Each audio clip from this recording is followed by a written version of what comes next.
Good morning, everyone. Welcome to a new day. Commissioner Jeff Wolf, we'll all rise. Good morning, Mr. Chairman. Today, we have a man here that needs probably no introduction. He's a good friend to myself and Madison County, as well as most of the people in this room, is the Reverend Larry Murphy, the director of the Madison-Chester Baptist Association. I want to read a quick 6 verses of scripture that I think Read all you want to, Larry. We need all the word we can get. That I think pretty much encompasses not just what we're going through right now, but every day of our lives as we call ourselves Christ followers. It's found in Psalms 18. The writer says, "I love you, O Lord, my strength. The Lord is my rock and my fortress and my deliverer, my God, my rock, in whom I take refuge, my shield and the horn of my salvation, my stronghold. I call upon the Lord, who is worthy to be pleased or praised, and I am saved from mine enemies. The cords of death encompassed me. The torrents of destruction assailed me. The cords of Sheol entangled me. The snares of death confronted me. In my distress, I called upon the Lord. To my God, I cried for help. From his temple, he heard my voice, and my cry to him reached his ears." There's nothing that we go through that we cannot call upon the Lord for. Amen. And he hears us if we're faithful to then do what he asks us to do. Let's pray. God, I do thank you for your guidance. God, I thank you for your protection, for your mercy, for your goodness. God, for being a God that has given me so many second and third and fourth and so many chances. God, you continue to forgive us. You forgive us to continue to love us. And God, I pray that today, that in our personal lives, our family lives, as we govern the county and our state and our nation, God, that you would draw our hearts to run to you, our rock and our refuge. God, I pray for direction and wisdom. I pray for so many people today, God, that we could be here all day just praying for people. God, for things that are taking place. Lord, help us to put our trust and our allegiance in you, to be smart, to be conscientious, to be wise, but God, ultimately to trust you for everything. God, you did not wake up this morning surprised about anything. You are our sovereign God. You love us and you care for us. I pray for all the people gathered in this room as they make decisions, God, that they would seek you for direction and wisdom. God, help the residents of Madison County to realize that the decisions made here also affect these people, just like everyone else in the county. God, that we are to pray for each other, to lean on each other, to show the love of Christ to each other, for your honor and for your glory. It's in Jesus' name we pray. Amen. Amen. I pledge allegiance to the flag of the United States of America and to the republic for which it stands, one nation, under God, indivisible, with liberty and justice for all. Thank you, Larry.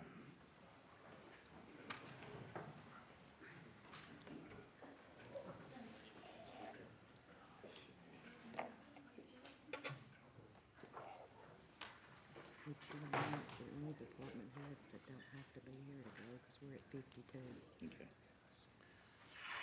I've been advised that the limit in this room is 50.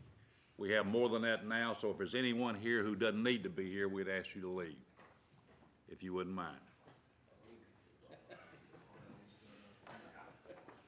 Any department head who doesn't need to be here.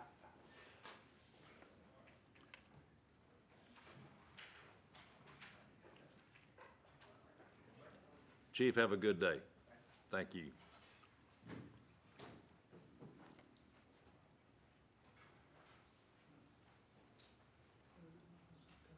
Now we're in compliance. It's always good to have cooperation. Roll call. Alexander. Arnold. Beckham. Brantley. Here. Brown Claudel. Here. Brown Scott. Bryant. Bush. Here. Compton. Here. Deaton. Here. Ellison. Here. Gobble. Here. Hill. Here. Johnson Arthur. Here. Johnson Barber. Here. Martin. Here. Mercer. Here. Montague. Here. Pearson. Here. Petty. Here. Bain. Spearman. Here. Stevenson. Here. Taylor. Here. Wall. Here. 23 present, Mr. Chairman. 23 present, 2 absent. Do I have a motion to approve the minutes of the previous meeting? Motion by Commissioner Spain. Second. Second by Commissioner Compton. Was that Compton or Wall? Wall. Second by Commissioner Wall. Any discussion? All in favor say aye. Correction, Mr. Chairman. Yes, sir, go ahead. On page 4, paragraph 3, we had recorded that Commissioner Arnold made a motion to amend the motion, is actually amend the amendment. And so, hope you accept that correction. Do I have a motion to accept the correction? Motion accepted. All in favor say aye. Aye. Any opposed? None. Presentation from the county mayor. Mr. Chairman, we have one short presentation. I'm going to call on Kane Reeves with the 4-H Club. Kane? Yes, sir. Thank you. Would you mind me standing up here? Go. Okay, then. You're good. Okay.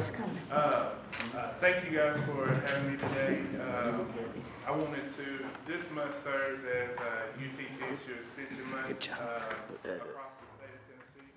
And we wanted to present our quarterly report from our past quarter to you guys to just show you what work we're doing and some of the activities that people in the community have participated in as well. So enjoy the video. Has flown by for UTTSU Extension agents in Madison County. Celeste Scott and the Master Gardener volunteers participated in the Chicken Dreams, a Keep Jackson Beautiful project. This project is encouraging residents to bring their live Christmas trees to be recycled into mulch. Additionally, the Master Gardeners participated in the downtown planter renovation, Women of Hope patio construction, Liberty Park cleanup, and they assisted with breaking ground for the UT-TSU Extension demonstration garden. Several Master Gardeners were recognized in the Madison County Master Gardener Awards Banquet. In 2019, the group of 219 volunteers donated over 9,600 hours of service and 3,000 hours of continued education to the community, valuing over $306,000. 4-H members participating in the 4-H Sparks program have been learning personal development, citizenship, and leadership skills as they participate in a variety of activities throughout the year. The consumer decision-making team won first place in the region and went on to the state contest, winning 6th place overall. During the Western Region 4-H Fall All-Star Retreat, Ashton Drake was selected to serve as the All-Star Chief. Additionally, Sarah Beth Sheffield will serve as the Southwest representative. 8 Madison County teams were able to attend the Tennessee Conference on Volunteerism and Service Learning. Madison County had an above-average yield in 2019. Corn plots averaged 251 bushels per acre. Cotton plots averaged 1,551 pounds per acre. Soybean plots averaged 68.5 bushels per acre, and wheat averaged 94.8 bushels per acre. Over 130 individuals participated in the So You Want to Be a Hempformer workshop. 124 individuals have participated in a diabetes education through a partnership with West Tennessee Healthcare. 141 individuals were able to gain insight into challenges of those living in poverty every day through the poverty simulation. Pumpkin and Pearl's breast cancer education took place in October. Participants were able to gain information on free mammogram services. As you can see, here at UT-TSU Extension in Madison County, we're providing real-life solutions. If I may say one more thing, during the time of this virus, our office events and activities are canceled, but we're still serving the public by providing information. You'd be amazed at people not knowing how to wash their hands properly. food storage as people go out and buy extra food that may not be needed, and just different things like that. So if you know anybody that needs our help, we're there to assist. So thank you. Thank you.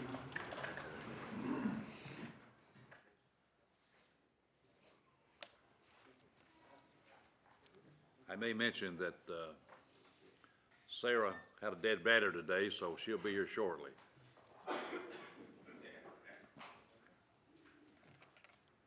Item number 5, presentation from Pat English. I don't think there's any presentation today. Announcement from our school superintendent. Nothing today. Number 7, report from county officials, standing special committees, and old business, action thereof by this board. Commissioner Pearson. Mr. Chairman, on March the 11th, the Excess Resale Property Committee met, and we had 4 items to bring before the commission. We accepted a bid of $1,523 from Lovette Brooks for property located at 141 Dupree Street, and that was a committee recommendation. Committee recommendation, no second required. Any discussion? All in favor say aye. Aye. Any opposed? None. Thank you. We had property located at 130 Daughtery Street in the amount of $1,000 from Pierre DuVenture, and that was committee recommendation. Committee recommendation, no second required. Any discussion? All in favor say aye. Aye. Any opposed? None. We had property located on Riverside Drive in the amount of $2,650 from Jarius Boyd, and that was a committee recommendation. Committee recommendation, no second required. Any discussion? All in favor say aye. Aye. Any opposed? None. And finally, we had a lot located at 567 Lexington Avenue in the amount of $854.61 from Ernest Meadows, and that was a committee recommendation. Committee recommendation, no second required. Any discussion? All in favor say aye. Aye. Any opposed? None. Thank you, Mr. Chairman. Thank you, Commissioner Pearson. Commissioner Hale. The nonprofit committee met along with a subcommittee that we formed to help us with creating a new application. That has been done, and the committee, for those of us who were present, we moved forward with that last week, and Sarah will send out this afternoon to all those who requested the application, and then we've got a deadline of April 1st for that to be into us. One thing about the application, just so we're all aware, we've changed it some to the point where it asks the nonprofit that's applying for funding to categorize themselves into one of 3 categories.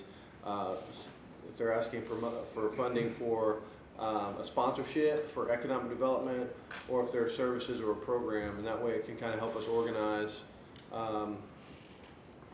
the need and the investment that the county is going to make into the nonprofit.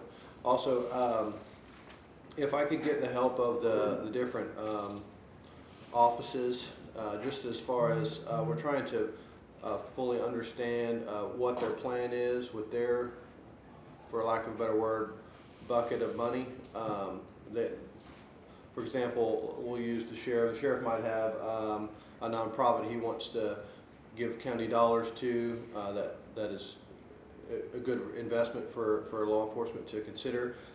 If they do that, obviously that's up their prerogative. We just want to understand it, that we're not stretching our dollars so thin that it's going, like if, for example, if... Well, what you're saying, the department has to make you aware of just who they are. Just make us aware of their donation so we can know, if that makes sense. No action to move on, no recommendation, just want to keep you all updated on our progress. Thank you. Commissioner Mercer. Mr. Chairman, the insurance fund balance, $1,883,871 as of yesterday. Insurance committee will meet tomorrow at 10 o'clock, and we're gonna discuss the health insurance plan, renewal. No action to be taken. Thank you. No action. Commissioner Johnson. The library board met, and we're still working with Dr. Andre, the consultant that we've hired to make more room, try to find a way to make more room in the library or whatever, add on or whatever. But we realize that's a long time in the future. So anyway, and then we've had two things that have happened since all of this coronavirus has happened.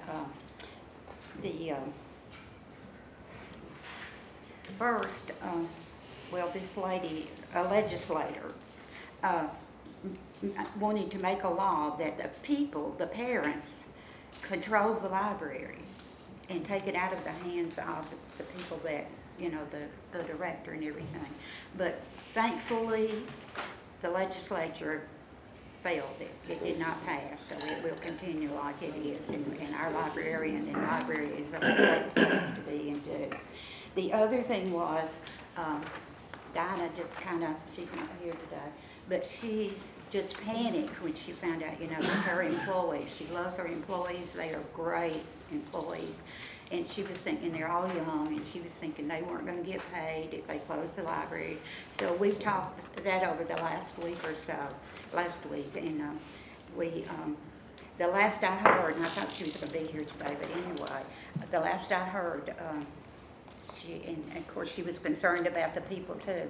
The last I heard, the meeting room, and I don't know if any of you have been to the library and know where the meeting room is. It's a large room where people in the county can meet, and they were going to close that, not have meetings there anymore. But as far as the other part, I don't know the story on that, whether they're going to close the other part completely or try to leave, they talked about leaving the computer room. You know, people need to use the computers, but anyway, it's just we've just kind of been in a tizzy for the last week or so about that. So anyway, we've just see if there's anything else on here. Just pray for us as we're making our decisions. And I do know that the health department recommended that they close the library. Not yet. Not yet. We're working with Donna and giving her some guidance, but they're not ready to close. Well, she told me that the other day, they had recommended it, the health department, so I don't know, but anyway. And the other thing that I'm really excited about is that Southwest, the Cable and Communication Committee met, and Southwest Electric Company, you probably don't know too much about them if you live in the city, but back in the 40s, they're the ones that started rural electricity for people. And they would come in and put up the poles and put up the lines, and they didn't charge the people anything for that. But as the people paid their bills, they took part of that money and paid off what they had borrowed to build the lines. And then, of course, after all that got paid for, then all of the money was theirs. I mean, you know, so they have been a great, great electric company for the rural people.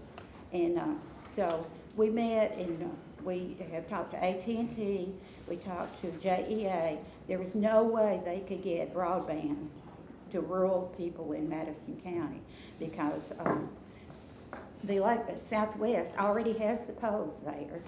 All they're going to have to buy yet is the optic fiber.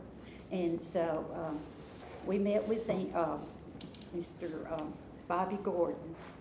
Billy Gordon, I'm sorry, he's out of Brownsville, and we met with him, and he came in and he told us that, he talked to us about it, and he said that they are going to do it. They have gotten quite a bit of money from grants and just quite a bit of money, and they're going to do internet and do the optic wires. They're going to use the poles, the electric poles, to put it on. They're going to put the optic wire on that. Aeneas is going to do the wiring, and but Southwest, it will be theirs, and they will be the one doing the building and bidding. And so it will be carried out the same way when they built the electric lines back in the 40s. And once it's paid for, then, you know, whatever they make off the customers, that's how it will be paid for. So anyway, it was great, and they have already started in rural Madison County. No, I'm sorry. They have already started in Chester and Henderson County, and that's phase 1, and they're doing it in phases. And I'm sure just about all of us, the outer, if you look at a map, the outer section, all the way around Madison County, it does not have internet and all of those things. So anyway, but they've already started in Chester and Henderson, and so that's phase 1. We're going to be phase 2. They have 8 counties, I believe, and we're going to be phase 2. And he said they would probably be starting here the latter part of this year. So we're excited about that. And guess how much it's going to cost us? Nobody that was at the meeting can tell. Anybody have any idea? Yeah, it's going to cost us millions of dollars. It's free. Nothing's free, Barbara. No, don't say that. Somebody's paying. Well, the customers are going to pay for it. That's, Harold Petty said that the other night, and it made me mad. After I said, it's free, he said, nothing is free, just like you did. How can it be free? It's free. It has to be a grant or something. Wait, I'm sorry, I should have added another phrase. Okay. It's free to Madison County. Okay, Our that's government does not have to pay anything. Okay. Isn't that wonderful? And you know I will argue with you, Gary. Do what, Barbara? I'll argue with you. I know you will. Commissioner Petty. Thank you, Mr. Chairman. The Conservation Board met on March the 10th, and I will let, well, first of all, the Godwin Park lease is now prepared, and the resolution is ready, and it is it's been before the property committee too, and it's going to be, of course, they wanted, the stipulation was that they wanted to be able to have tax relief on that. We could not legally give them tax relief, but we did agree to a $270 a year rent on that to give them the tax relief.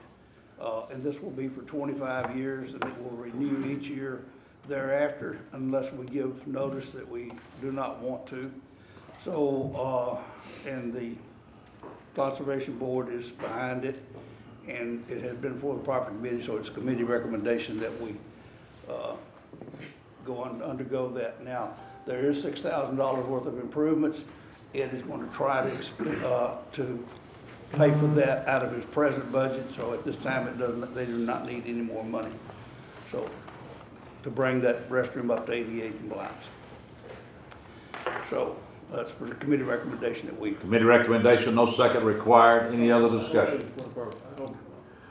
I don't believe that's a commission committee, so make a motion and a second. It was a property. Oh, property? Yes. Property, all right. Property committee. Okay. Any other discussion? All in favor say aye. Aye. Any opposed? None. All right. And now back to the conservation, and I'll let Ed give a little report that he's got. I was going to kind of make people aware of some upcoming events, but things have kind of changed. We are, Daddy-Daughter Dance is scheduled for later in April. Kind of everybody keep tuned to how that goes as far as if we'll have it or not. Easter egg hunts also later on in April. Stay tuned on those. Baseball registration has been delayed for a couple of weeks, and people just need to be aware of that, and everybody will keep you updated. And day camp registration is ongoing right now. We had our Mom-Son event about a week and a half ago. It was a sellout. We had 126 people there, moms and sons, that had a good time.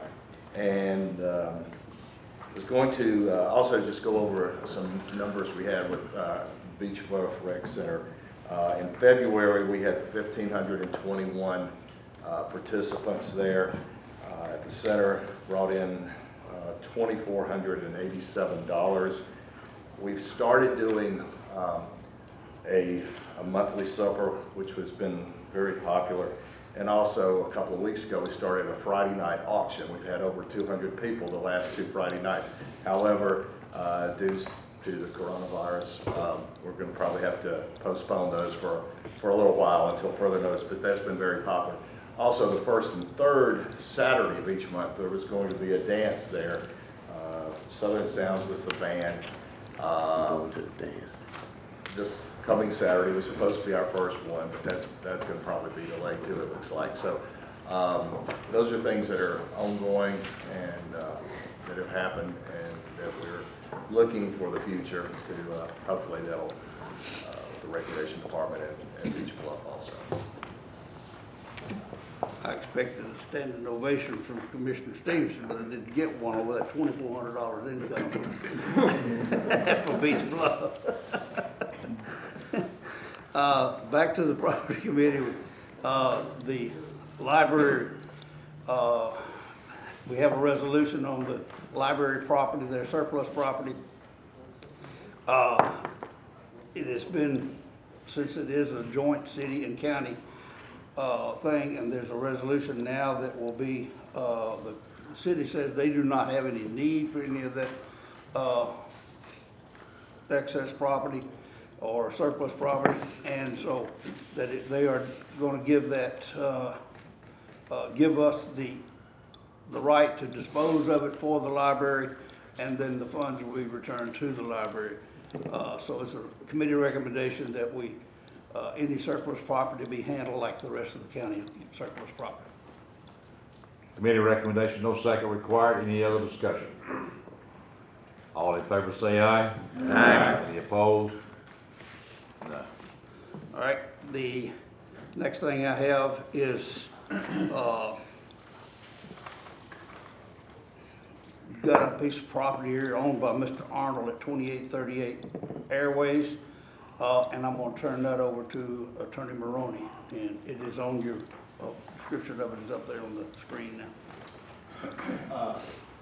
Thank you, Commissioner. What you have, as you can see on the board, Mr. Robert Arnold owns a piece of property out on Airways near the airport, and you can see from this map, street map, that there's a road that sort of bisects his property. What's going on here is that road has since been reconfigured. It no longer, there's no longer a road in use as shown on that map. The road now goes off to the side and meets that road up at the top of your screen. You can see there the McKenzie Road. So this road has kind of fallen into disuse that goes across Mr. Arnold's property. He contacted county and state officials about trying to find out what he could do to have this sort of abandoned road returned to his ownership so his property wouldn't be bisected anymore. He actually, I think, spoke to Highway Supervisor, Superintendent Bart Walls about that, and then he asked me. The short version is, it's very difficult to determine that the county even has any ownership of this former road. It's not on the county road list anywhere. The state who had maintained the road indicates they, at least what we're told, is that they don't seem to understand that they have any ownership of it in their, at least they couldn't determine that in their records. It's sort of a kind of in no man's land, you might say. So Mr. Arnold approached the county to see if the county would be willing to quit claim its interest in this abandoned road. And it may be we may not even have an ownership interest of any sort. So the proposal made by the property committee was to quit claim this interest we have, whatever it is. We'd be quit claiming it with no warranty or anything, back to Mr. Arnold so that his property wouldn't be bisected anymore. And for the sum of $100, you know, technically we're not supposed to give property away. It's not clear that we even own this. So since there's sort of a cloud on the title as to whether we own it anyway, it was felt $100 would be a fair price. That's less than the tax appraisal value of that stretch of land there if we knew that we actually did own it. And so the proposal from the property committee is to approve the quit claiming of any potential Madison County interest in this little stretch of abandoned road back to Mr. Robert Arnold and his wife for the sum of $100. That is a committee recommendation. Committee recommendation, no second required. Any other discussion? All in favor say aye. Aye. Any opposed? None. Thank you. The only other thing that we've got, I just want to come. Mr. Arnold? Show me his axe on that. That's a cousin of mine. There, many years ago, the county commission, Commissioner Petty? Yes. Commissioner Ellis? Mr. Chairman, I'm sorry, I guess I let it went by. Anytime anything going on in my district like this, I would like to be notified, please. not a problem. Thank you. This may be in your district here. This is just information purposes. Of course, many years ago, the Rosenwall School property out on Meade and Melissa's Road was sold to a individual out there with the understanding that they would be upgrading that property to make a community center. It was sold to Francis Fisher. And none of the improvements that was put on the contract, this was back in 2002. The repair of the roof, and our date was 12/31/02, replacement of the broken windows on 2/28/03, interior cleanup and painting 2/28/03, replacement of broken pipes by October 30/03, and toilet fixtures, and other repairs that were to be completed were, none of that's been done. That was to be completed by February the 28th/04. And it was going to be, were brought up to standards, and they were going to probably use that for a community center. And I think I understand now from our county attorney that she has passed away. And so I don't know about the heirs of the situation. It is in his hands now to kind of investigate what the status is. And since it hasn't been completed, it's been recommended that we look at this piece of property, and since it was non-compliant to that contract, that it diverts back to us, and we would look at the possibility of tearing down that 7 acres, 6.7 acres. And so with this building, with the possibility it may be destroyed and sell the property after that. But we're trying to do some investigation, and we'll bring that back to you at another time. That's just information purposes only. Thank you, Mr. Petty. Commissioner Arnold? Mr. Chairman, Madison County Beer Board met, and we had 3 applications. All 3 were from the Dollar Store Corporation. All 3 of these are off premises, and they're located at, it's store number 18136, that's 4102 Highway 45 South in Pinson. And then we had the second application, store number 6348, that's located at 2127 Beach Bluff Road. And number 3, that's store number 15188, and that's located at 3563 Highway 70 East in the Spring Creek community. All 3 of these are off premises, and they were all 3 approved. Thank you. Any other report? Item number 8, report from County Mayor. Mr. Chairman, there was a Community Corrections Partnership meeting last week, kind of an update on the construction of the jail and timeline, at least from what we heard last week. It's going to be probably the second, third quarter of next year as far as completion. Captain Rudder has not finalized or gotten up to date on the salary study on staffing of that part, and he hopes to do that within the next 60 to 90 days to give us, so we can start formulating ideas of the operational cost of that expansion once it's done. We're going to ask Kim in a minute, but we're all affected by this coronavirus, and I think we all need to pay heed to it. And we need to protect ourselves and our families as far as being in close contact and where you go and what you do. As far as the county, in the courthouse, we're going through every morning and sanitizing all hard surfaces, doorknobs, door pushes, so on and so forth. Mark and I talked yesterday. We are going to start providing hand sanitizer at the guard station there for the guards to use, so we're taking the precautions we think we need to take at this time, predicated on our direction from the health department, because that's where we're getting our directions, and we're meeting and talking daily on this. And I would like for Kim to just kind of give us an update on kind of where we are and what's going on. Thank you all first for being so understanding at the door when we were screening you. CDC came out with some new guidelines yesterday evening, and they're asking everyone to limit any kind of meetings that require more than 50 people to be there. And that's new guidance. CDC has released guidance in the best form that we look at. It's broken down guidance for everybody. If there are no cases in your community, if there are minimal to a midpoint number of cases, and then if you've got community spread, widespread in your area, there's another set of guidelines to follow. So by them coming out last night and saying anybody meeting over the number of 50 to stop that, that just goes ahead and moves that.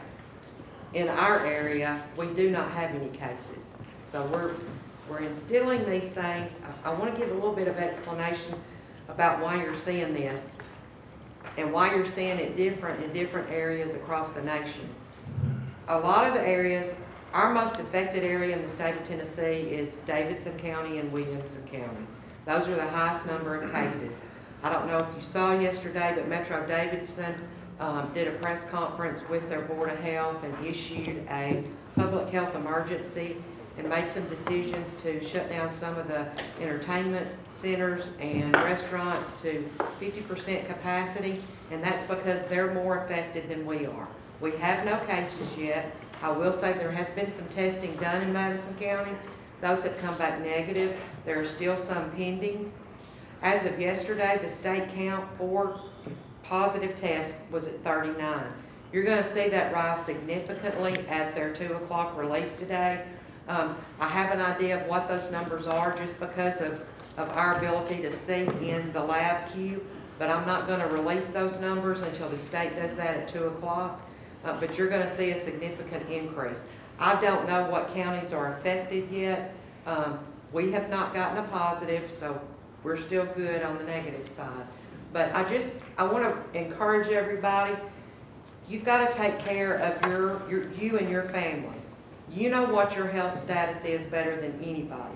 If you are in the elderly population, like some of us are in this room, if you have chronic health issues like diabetes, COPD, emphysema, any kind of lung issues, if you're going through cancer treatment, if you're immunocompromised in any way, please be extra cautious. And I can tell you there's no need to go to the grocery store at Walmart because they didn't have anything yesterday. They didn't have bread, milk, eggs. I don't know what people are buying all this stuff up for. But anyway, just take care of yourself. Don't be around large groups. Don't be around anybody sick. And for goodness sake, if you are sick, stay at home. You're going to hear, social media just wears me out because I want to remark on everything that's said in there about this is just ridiculous that we're going through this. But let me explain, in an outbreak of any kind of disease, you have a curve like this of illness. What we're trying to do with all these non-pharmaceutical interventions, like staying at home, washing your hands, stay away from sick people, is to flatten that curve. So if we're doing that and the disease rate stays down, then it's doing what we want it to do. And that's hard for a lot of non-medical people to understand. But we do this with any disease outbreak, and that's to keep the level of illness down. And people say, oh, well, it's no worse than the flu. Well, it kind of is, because we have a vaccine for the flu, and lots of people take the flu vaccine. So the impact on them by the flu is minimal. There's no vaccine, there's no treatment for COVID-19. We don't know, we're learning every day about the impact that it's having. Right now, what we do know is that it's affecting the elderly and the immunocompromised group. Doesn't seem to be affecting children at this point like the flu does, which is a good thing. But there's a lot of unknowns about this. So that's why it's important to keep the number of cases down. And for another reason, if you look at what's going on in Italy and some countries in Europe, they have saturated the healthcare system. They've run out of ventilators, they've run out of ICU beds, and they're having to make some hard decisions. And we don't want to get to that point in the U.S. where we're taxing our healthcare system. So a little bit of reasons as to why we're asking people to do the things that we're doing. And you may see some changes daily. You know, when we get our first positive in this area, I think you're going to see some more changes and some stricter guidelines put out from us. And we get our direction from the CDC and the State Department of Health. A lot of people are wanting to know about testing. I can tell you what's going on with the state lab and the testing. As private labs like LabCorp, Quest, some of those that you're familiar with, come on board and start testing, we will only probably be seeing positives that come because it's a reportable disease. But there is more testing going on in private labs by providers, and that's what's being encouraged. It's very taxing waiting on a lot of these results from patients that we're testing. The turnaround time is anywhere from 24 to 48 hours depending on when they receive the specimen. So it is hard, but you got to remember they're being taxed too. They're getting a lot of tests into the state lab that they've got to do testing on. And at some point they cut off the reporting like at 2 o'clock so they can make their release. So just be patient and be vigilant. Also, Mr. Chairman, I think you all may have read about this, but the state Supreme Court closed the court system as far as jury trials and things like that. They're still, as I understand it, still going to have not preliminary hearings, but bond hearings and things like that. I don't know the full extent of what they're doing. I know that Kathy Blunt she's not restricting her office, but they're not doing the juries now and having a lot of people come in. And I suggest and advise anybody with a business or any of our county departments, if there are any questions on what they potentially might need to do or look at, call the health department, because they're the ones who've given us guidance on how it's best to address this thing and what we need to do to protect our people. That's all I have, Mr. Chairman. Thank you. Thank you, Ken. Item number 9, review of debt management policies. Mr. Chairman, you were all sent out the debt management policy. This is a requirement to remain in the 3-star program for the state of Tennessee, which being a 3-star program helps us as far as the cost that if we get grants on industrial properties and all, it gives us a discount. But we're required, I think, biannually to review this. And so Karen is just going to kind of briefly go through the debt management policy, and we just need to have a recognition and a vote that we review the debt management policy. Karen. Your policy is still the same as what it has been. You chose in June of 2019 to add the section on the balloon indebtedness, and that was in conjunction with the public-private partnership that we were moving into. So nothing has changed from prior years. We have been asked by the Comptroller's Office in conjunction with the public-private partnership, since it was added on at the end, They do want us to go back and to work it in, so you will see a revision probably next month that I'll be bringing to you based on the recommendation of the comptroller's office. When you adopted the balloon indebtedness, it was tacked onto the end of the policy and it had no adoption date, and they felt that it should actually be worked into that. So we'll be reworking that at their request and bring to you. But as Mayor Harris said, this is in conjunction with your 3-star community. So, Mr. Chairman, if we could just have a motion acknowledging review of the debt management policy, I would appreciate it. So moved. Second. Have a motion by Commissioner Brown, second by Commissioner Hale. Any other discussion? All in favor say aye. Aye. Any opposed? None. Item number 10, appointment of one member to the Jackson-Madison County School Board by this body to serve until successor is elected in August 2020. Commissioner Pearson. Mr. Chairman, I'd like to bring to the attention of this body the information for procedures for filling the school board vacancy that was sent out to everybody by the county attorney. And I'd like to point out the fact that in that Tennessee Codes annotated, it says that the person appointed by the commission to fill the vacancy will serve until a successor is elected in August of 2020. And I'd like to make the point that in doing so, I would recommend that whoever is nominated for this position have some prior experience, because we're only talking about filling this vacancy for a period of about 5 months. We've had several people to show interest in serving on this school board, but it's important that we nominate somebody who has experience in this, so that we don't have a learning curve, and that person will be able to go in and work with the school board until the election in August of 2020. I'd also like to point out that of the 9 members that serve on that board, 2 of the members serve in this District 6, and so this is a split service. And so with filling the one vacancy, that person would be serving with the other school board member that serves on that board, who is Janice Hampton. After talking with Ms. Hampton, she stressed the fact that this person should be able to not only work with the 9 members of the school board, but also be able to work in conjunction with her to serve the people that elected them for that district. So with that being said, I would like to nominate Carol McCright to serve in that position until the election in 2020. Floor is open for nominations. Commissioner Conklin. I'd like to nominate Mr. Robert Curlin for the position as well. Robert Curlin. Second that nomination. Any other nominations? Commissioner Hale. I'd like to nominate Mr. Andre Darnell. Andre Darnell.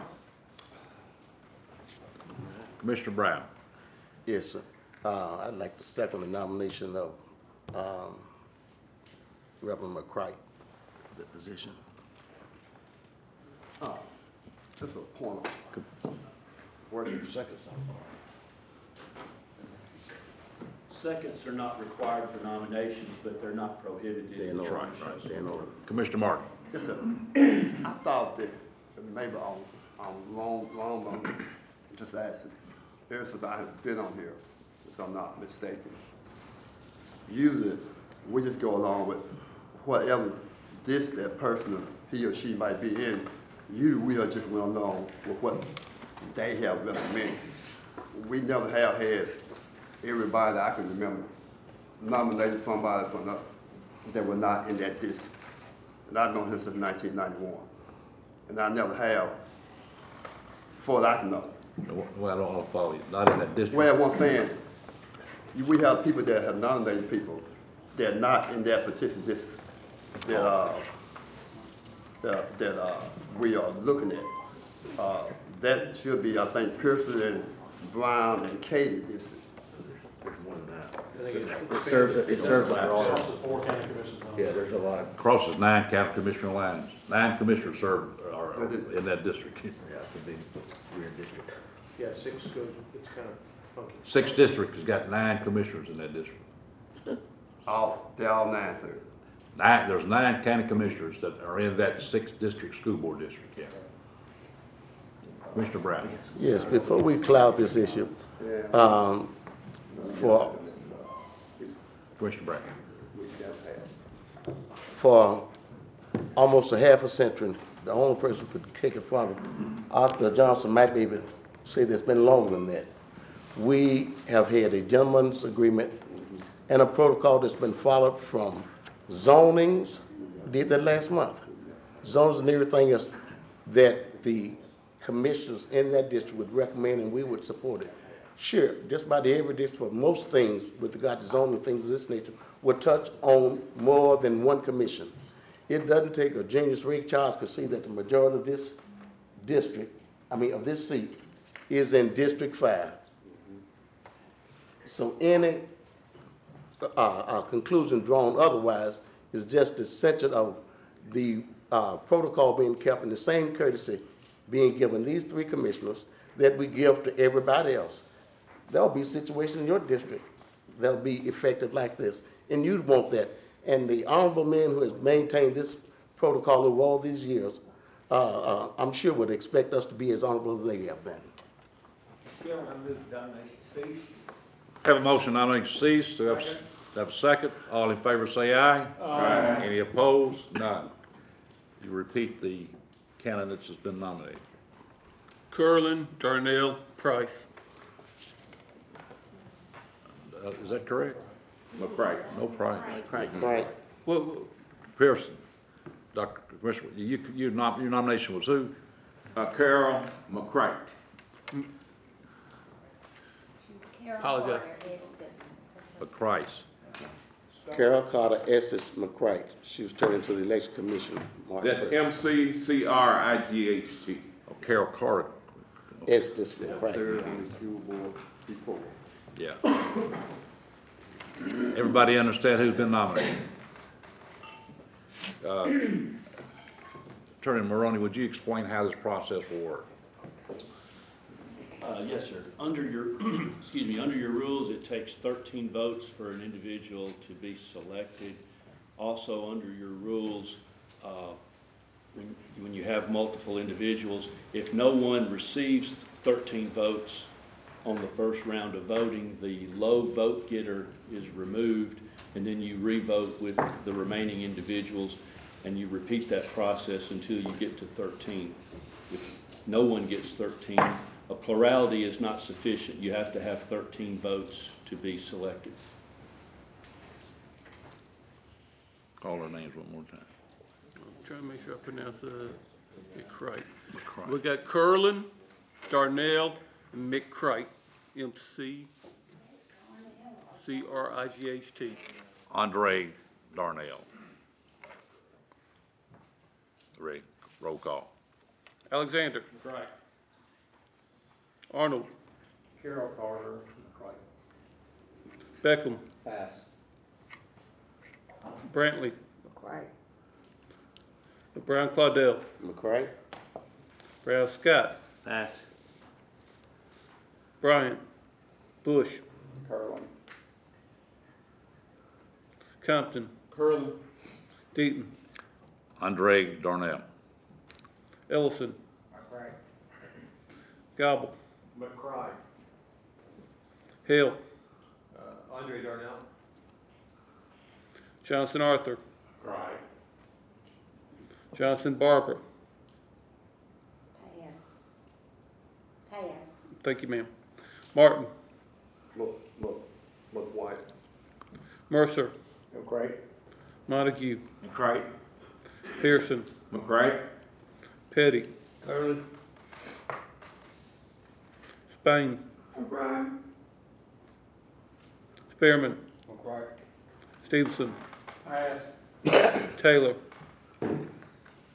Pass. Wall. Curlin.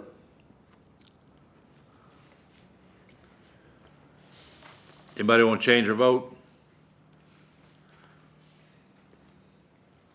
Change mine. McCright. Change mine to McCright.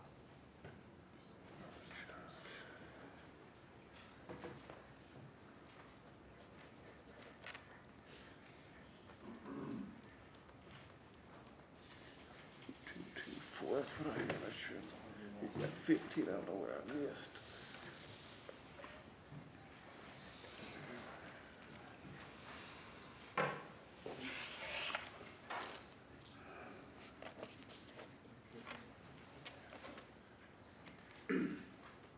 You've got 15, but I only have 14, but that's what I heard. I got 14, 2, 4. 14 for who? McCray, 14 for Craig, 4 for Curlin, 4 for Curlin, 2 for Darnell. 2 for Darnell. Carol Carter Estes McCray is nominated.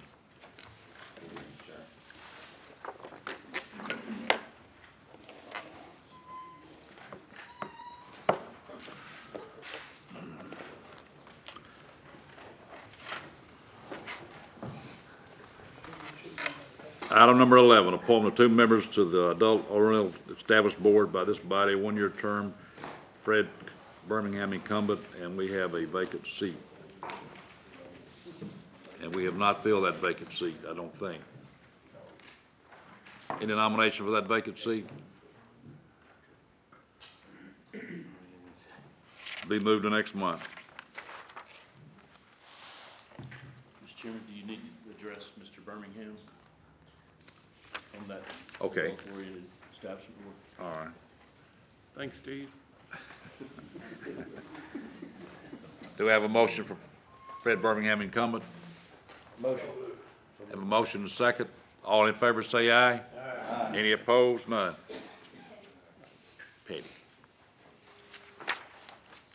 Item number 12, appointment of 3 members to the County Corrections Partnership Committee by this body.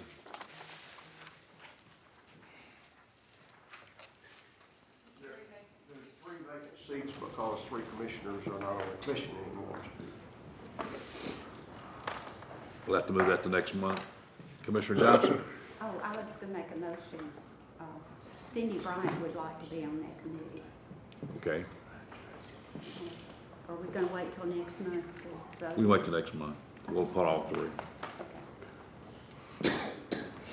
Item number 13, appointment of 1 member to the Public Records Commission by the county mayor. For approval of this body, 1-year term. Tom Ott was incumbent. Mr. Chairman, I'd like to recommend Ms. Lori Skelton, who is the acting archivist now in Tom Holland's place. What's his name? Her name is Lori Skelton.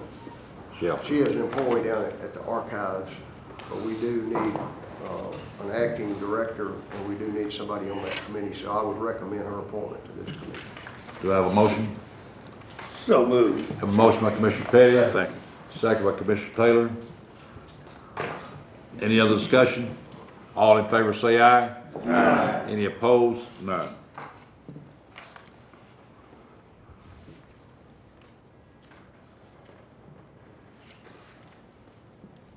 Item number 14, appoint 1 member of the Madison County Recreation Board by this body, a 5-year term, David Smith incumbent. Commissioner Petty. I move that David Smith be retained. Second. Second by Commissioner Arnold. Any discussion? All in favor say aye. Aye. Any opposed? None. Item number 15, appoint 1 member of the Madison County Long Range Planning Committee by the Budget Committee. Commissioner Taylor. I'd like to nominate Jason Compton.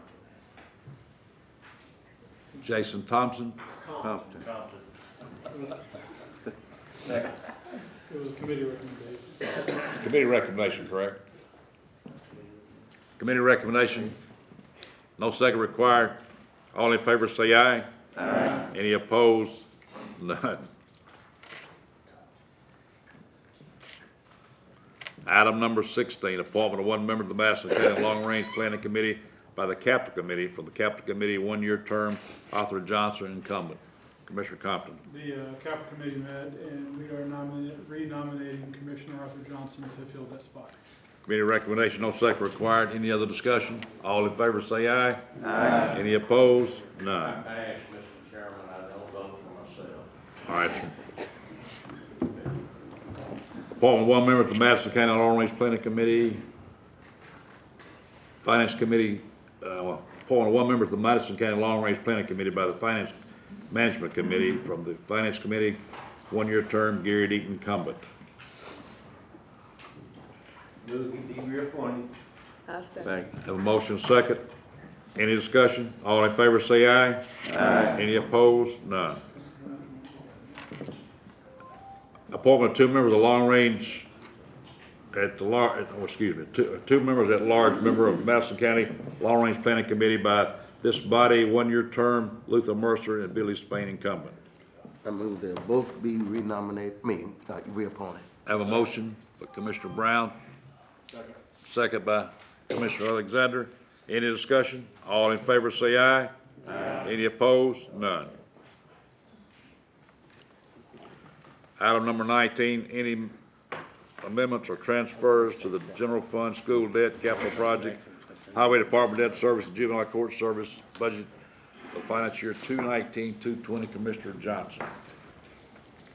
Mr. Chairman, the Finance Committee met and we have approved these, Fund 141, General Purpose School, Item 1, $2,956 insurance recovery.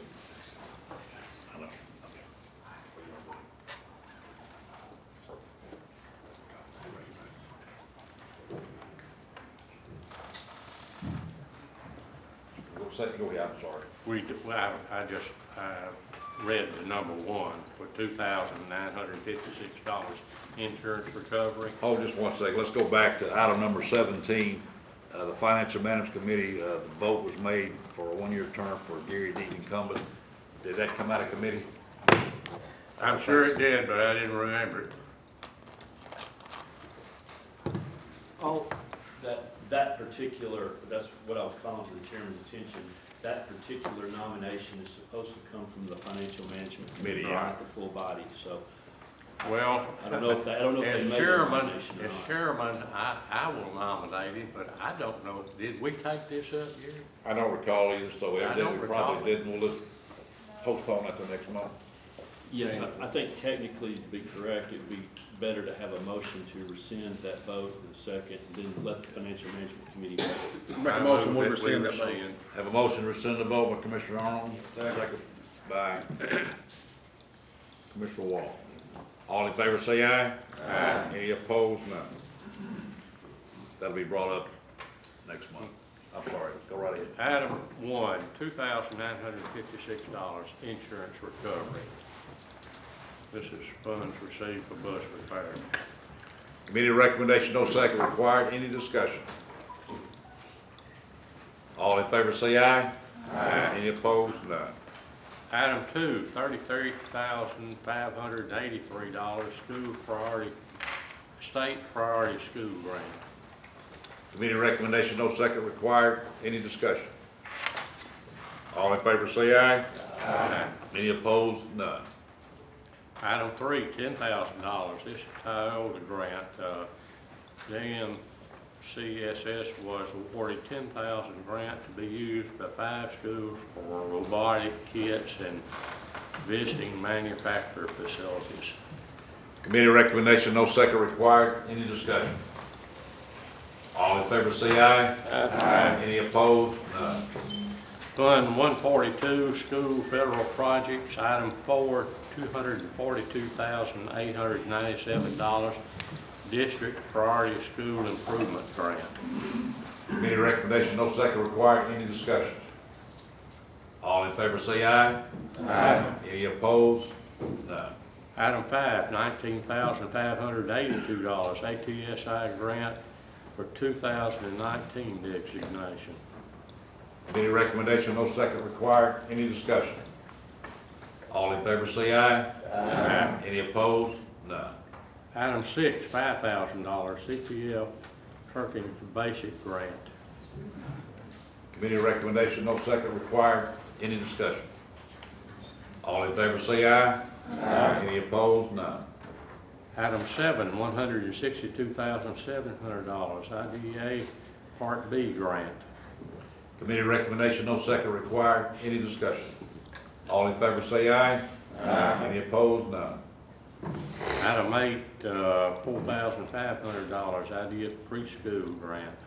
Committee recommendation, no second required. Any discussion? All in favor say aye. Aye. Any opposed? None. Fund 143, Food Services, item 9, $301,000. This amendment transfers funds between accounts for additional food supplies that are needed due to the increased number of student meals preparation and due to delays in unusable USDA commodities. Committee recommendation, no second required. Any discussion? All in favor say aye. Aye. Any opposed? None. Fund 177, Capital, Education Capital, item 10, $392,170, GIVE grant. This amendment adds funding toward the establishment of a workforce development center that will allow students from all high schools to assess programs in advanced manufacturing, welding, and health science. Committee recommendation, no second required. Any discussion? All in favor say aye. Aye. Any opposed? None. Item 11, $520,266. This amendment will appropriate fund balance to be used toward the following project: Workforce Development Center at JCM-ECH and Flooring at PLC. Committee recommendation, no second required. Any discussion? All in favor say aye. Aye. Any opposed? None. Item 12A through 12D are in-house amendments. There's 4 of them. I move that they all be taken at once, Mr. Chairman. Second. Have motion second, take them all at once. All in favor say aye. Aye. Any opposed? None. All right. Now we're voting on the in-house amendments. All in favor say aye. Aye. Any opposed? None. Item 13, Fire Department, $35,000, sale of ladder truck and radio equipment. Committee recommendation, no second required. Any discussion? All in favor say aye. Aye. Any opposed? None. Item 14, Ag Extension, $120,000. This is a refund for registration fees placed back in line item paid for. Committee recommendation, no second required. Any discussion? $120. That's what wasn't that what I said? No, he said 120,000. Okay, I'm sorry, I meant $120. All in favor say aye. Aye. Any opposed? None. Community Corrections, item 15, $1,931.27. Request to move received insurance recovery funding into budget line for motor vehicle. Committee recommendation, no second required. Any discussion? All in favor say aye. Aye. Any opposed? None. Item 16, Fire Department, $2,609. Capital project, sale of radio equipment. Committee recommendation, no second required. Any discussion? All in favor say aye. Aye. Any opposed? None. Item 17, Health Department, rabies control, $2,764.31. Insurance recovery checks for $1,917.04 and $847.27. Committee recommendation, no second required. Any discussion? All in favor say aye. Aye. Any opposed? None. Health Department, item 18, $500 special purpose fund, received check from Merit Group Corporation for baby shower. Committee recommendation, no second required. Any discussion? All in favor say aye. Aye. Any opposed? None.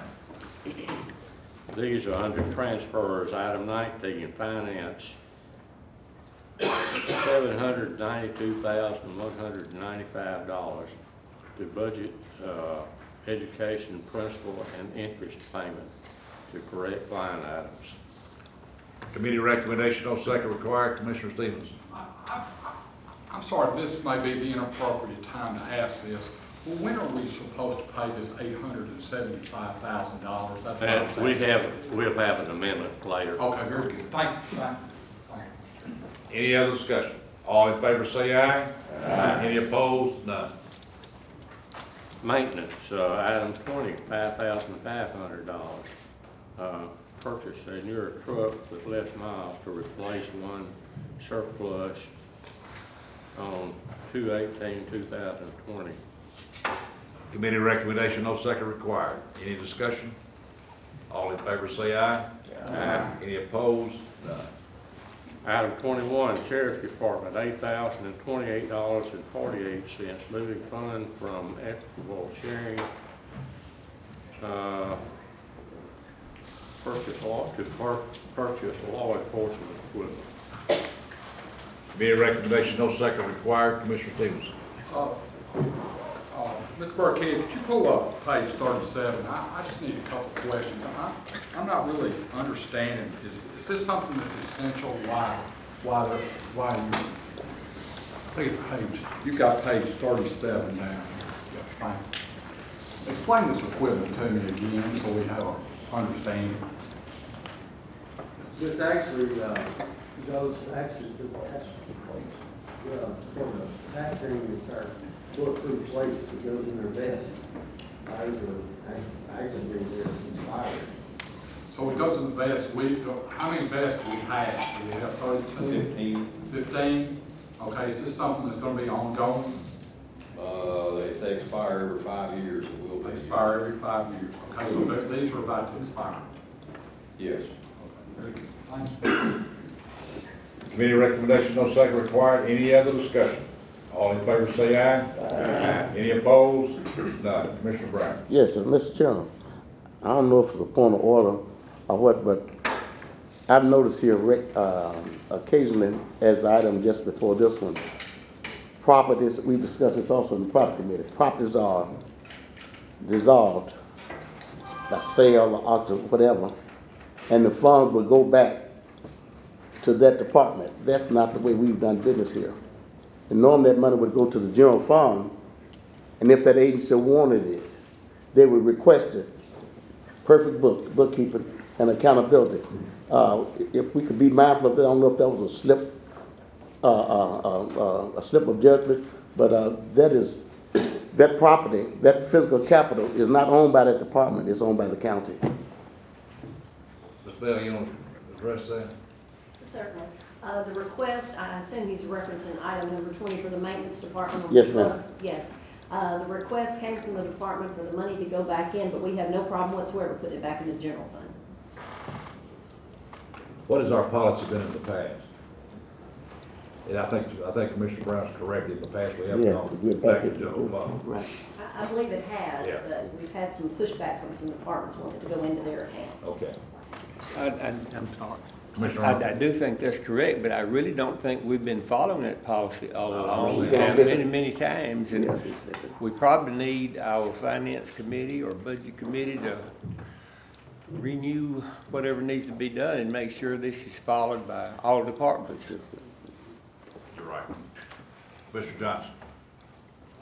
We're still dealing with item 21, aren't we? We didn't vote on that? Yeah, we did. Did we? No, we voted. We voted on it. All right, item 22, Sheriff's Department, $6,356.68, modifying grant expenditures as approved by the state. Committee recommendation, no second required. Any discussion? All in favor say aye. Aye. Any opposed? None. Item 23, Sheriff's Department, $58,300, transferring available budget money to overspent accounts. Committee recommendation, no second required. Commissioner Stevens. Could you pull up, Mr. Burkhead, could you pull up page 39, please?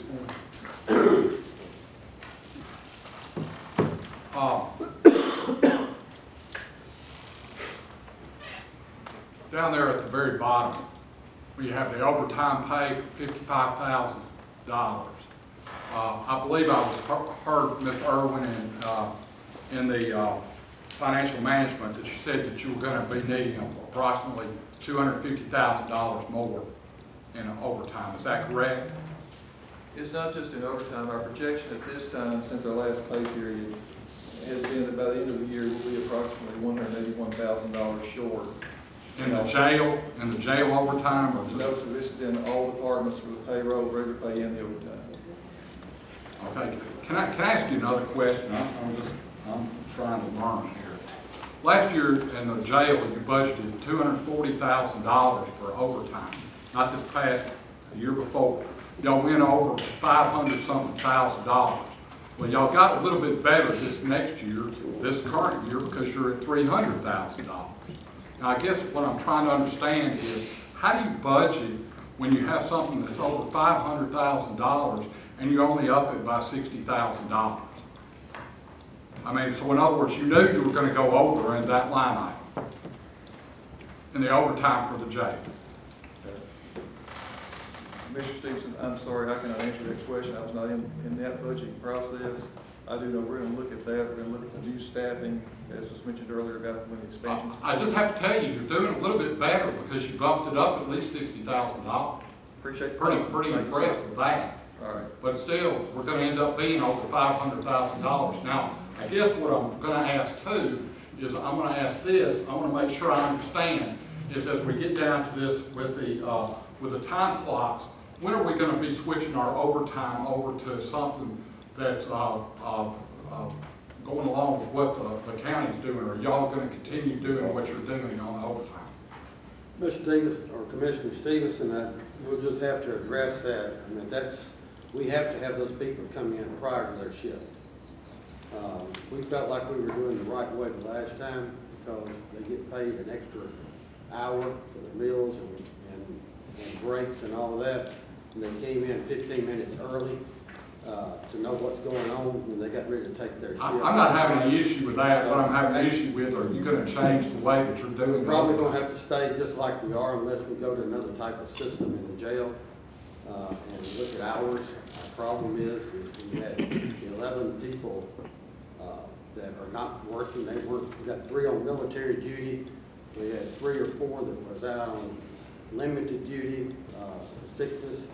Then we had about 4 openings. And so we've got to fill those. We can't just leave those positions vacant when they're in there. So if we can ever get up to 100%, it sure would be nice. But every time we hire 1, we lose 2. And the jail, till we can get it up and get over, so we can have people to fill in. But we have no plans to change the way we're paying overtime. Is that what you're saying? I said we will look at it once we get the clock in and see if there's a way to do it and we can get the full staff. But that's the only way. We can't leave the positions open. Thank you, Mr. Chairman.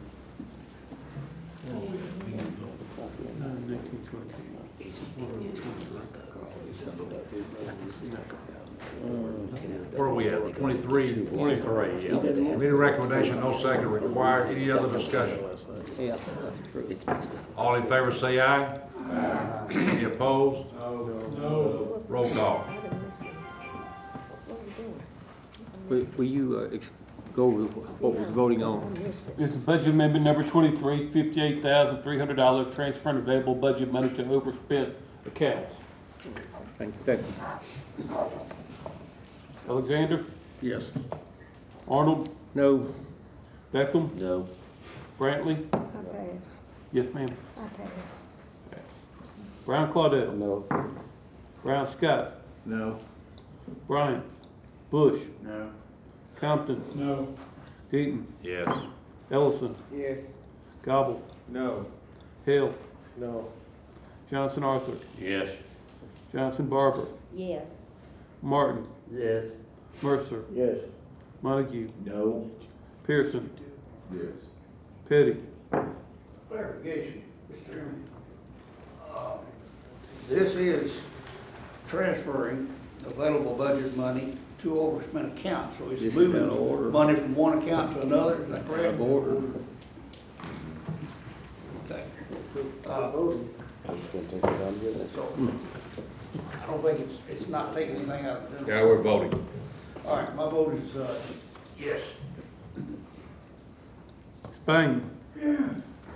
Spearman? No. Stevenson? No. Taylor? Wall? No.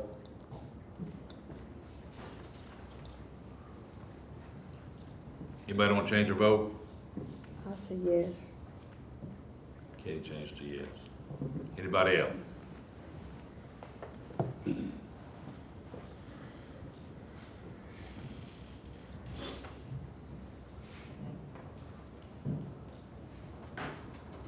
Got 11 yes, 13 no, 1 absent. Got 11 yeses, 13 noes, 1 absent. Motion fails. Commissioner Stevens. Commissioner Petty brings up a good point. That's an in-house amendment. I guess my point is that the question has not been answered. Are we going to be changing the way that they're doing overtime, or else we're going to end up in this same situation? I can please pull up the general fund balance. I want you guys to understand where we are. Commissioner Stevens, why don't you explain how overtime is being done now and the way the state requires to? Make sure that I say this correctly, Mr. Sheriff, because I want to make sure that I understand. And make sure if I'm not saying it correctly, please, Deputy Mayor, please explain. Make sure.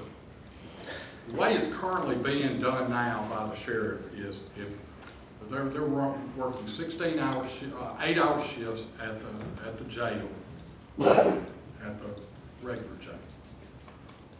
Let's say on Monday, it runs through, and please correct me if I'm wrong. It runs through, they pay, let's say that I'm working 16 hours. Okay, they give me an extra shift on that Monday. Okay, so I've got 8 hours of regular time, I've got 16 hours of time. Okay, that's the way I'm understanding. Make sure I say it correctly.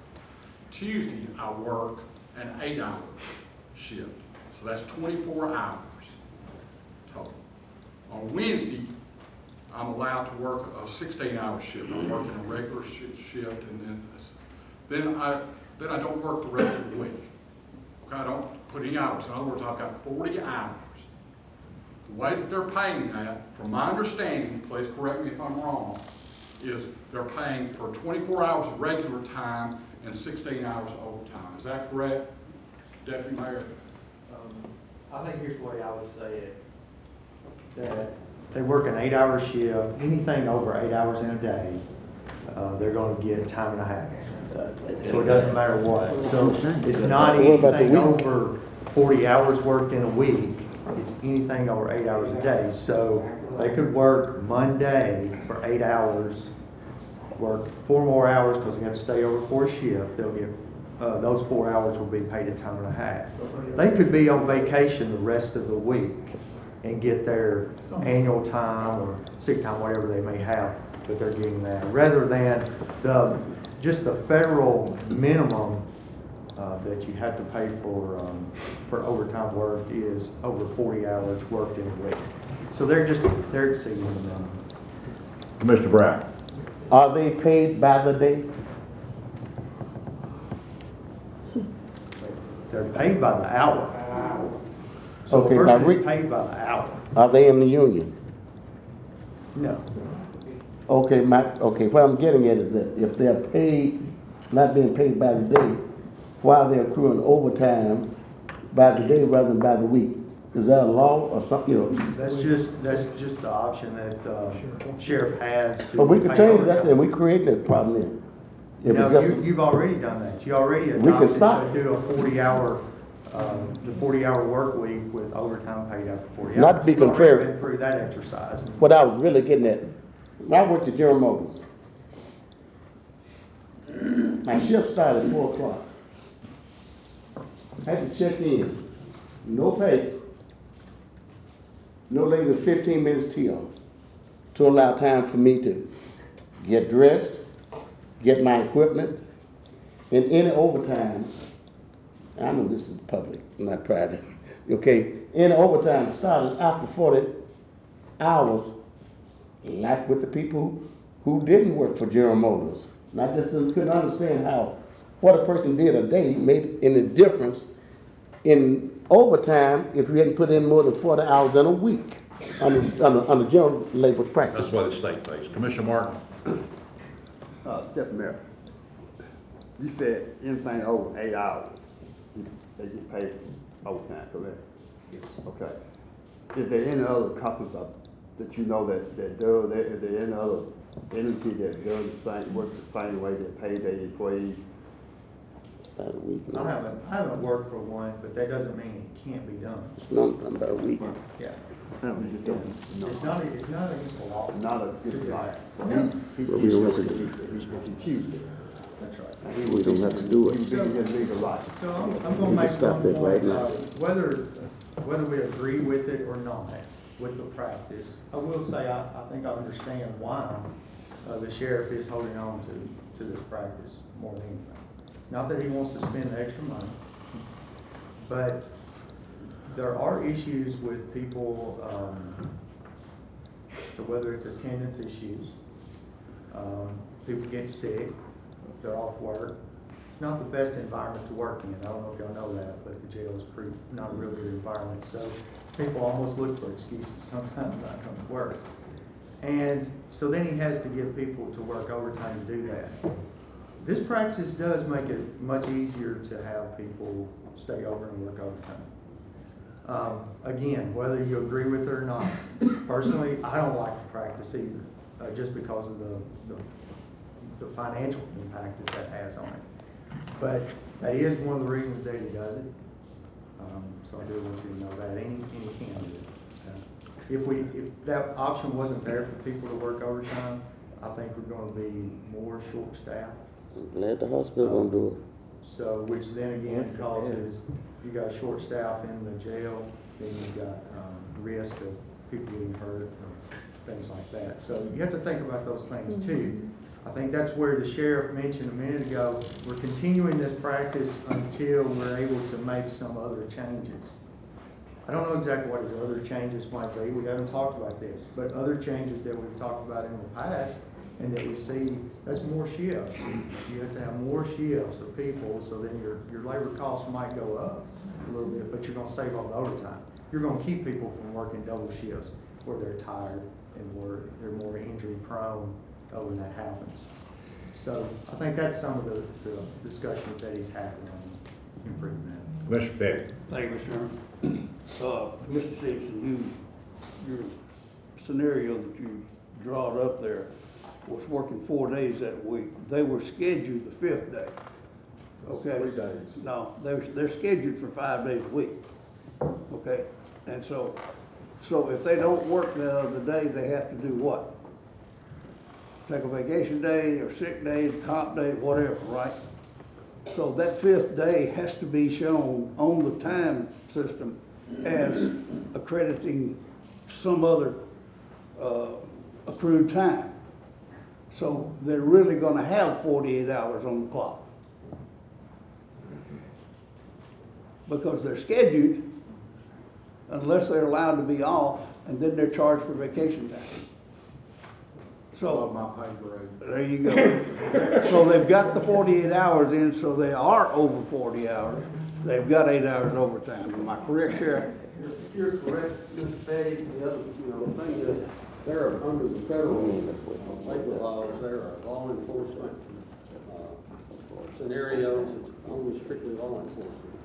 And that's what we're following on. And that's another scenario what's normal in the automobile industry or anywhere else. Who's up first? Mayor, He was. Deputy Mayor said, the problem is we're way overcrowded. Whether you like it or not, we're about 180 inmates over in CJC. So you're having problems with people in the state. They're wore out after 8 hours of tired. 16 hours actually on the shift, working 16 hours solid in that jail is not, we're not comfortable with it. We don't like it. We like to be able to have the people there to be able to do it, but we can't hire people. It's statewide, it's nationwide in the jails, and it's in the state prisons also. And so these people are coming in and they're working. And if we don't allow them to kind of work that way, we're not going to have anybody volunteering to work overtime. It's strictly a volunteer where they'll stay. And you've got some people right now that will not work overtime. They refuse because they've done it so long, they're tired, and won't leave their family. And we're trying to hold on to our employees. And really, that's a hard job right now. Mr. Ellison. Yeah, thank you, Mr. Chairman. I guess I'm appalled that we didn't know anything about when you're working and being paid by the hour, anything over 8 hours, you got time and a half for it. I'm surprised that we didn't know that. Back in the 70s and 80s, that was going on then. The company I worked for at that time, if you worked over 8 hours, you got time and a half, anything over 8 hours. I thought that was just a federal law, you know. I thought that was a policy everybody used if you were working by the hour. So I'm really surprised that we didn't know anything about that. It's not state law. Yes. No, it's not state law. It's not? No. Well, I mean, it was happening. Not state law. Okay. Maybe I'm wrong, but all I know it was happening. That was back in the 60s and the 70s and 80s when I was working. So it's nothing new to me. I'm surprised that it hadn't been happening all along everywhere else. Commissioner Godwin. I looked into this about a year ago. This came up. Obviously, we don't know, but this is not, from the people who do know, this is not anything that complicated. This has been around and around and around for years. And well, I suggest, or I make a motion that we get somebody here with CTAS. I talked with CTAS, and our local representative was very familiar with this situation. He said, and he had some people that he could call, but he said was very, very familiar with that. And so we don't know, but CTAS does. And their law enforcement is a particular class unto themselves as far as time. You know, what you work and what you don't work. Tony White explained it very well, and I mean, the sheriff has a right to do what he's doing, and he's also, we understand what he's doing. Tony explained that extremely well, but Commissioner Stevenson is referring to state law, but yet he is allowed to do that if he so chooses. I just wanted to clarify, there's some question about what the law is. I just wanted to give you some information. I don't use it as you choose. It is correct that generally under federal law, 40 hours, time in excess of 40 hours per week is required to be paid at time and a half. That's the general principle of overtime. There's nothing that says, number one, there's nothing that says an employer cannot be more generous than that, but that's a minimum requirement. In excess of 40 hours per week must be paid at time and a half. Secondly, there are exceptions within the federal overtime laws for certain law enforcement, first responder, firemen, that sort of thing, because they have unusual job duties and sometimes are required to work round the clock in emergency situations. So the minimum requirement for law enforcement, and again, employers can be more generous than this, but the requirement is that in excess of 165 hours within a 28-day period must be paid at time and a half. And if the law enforcement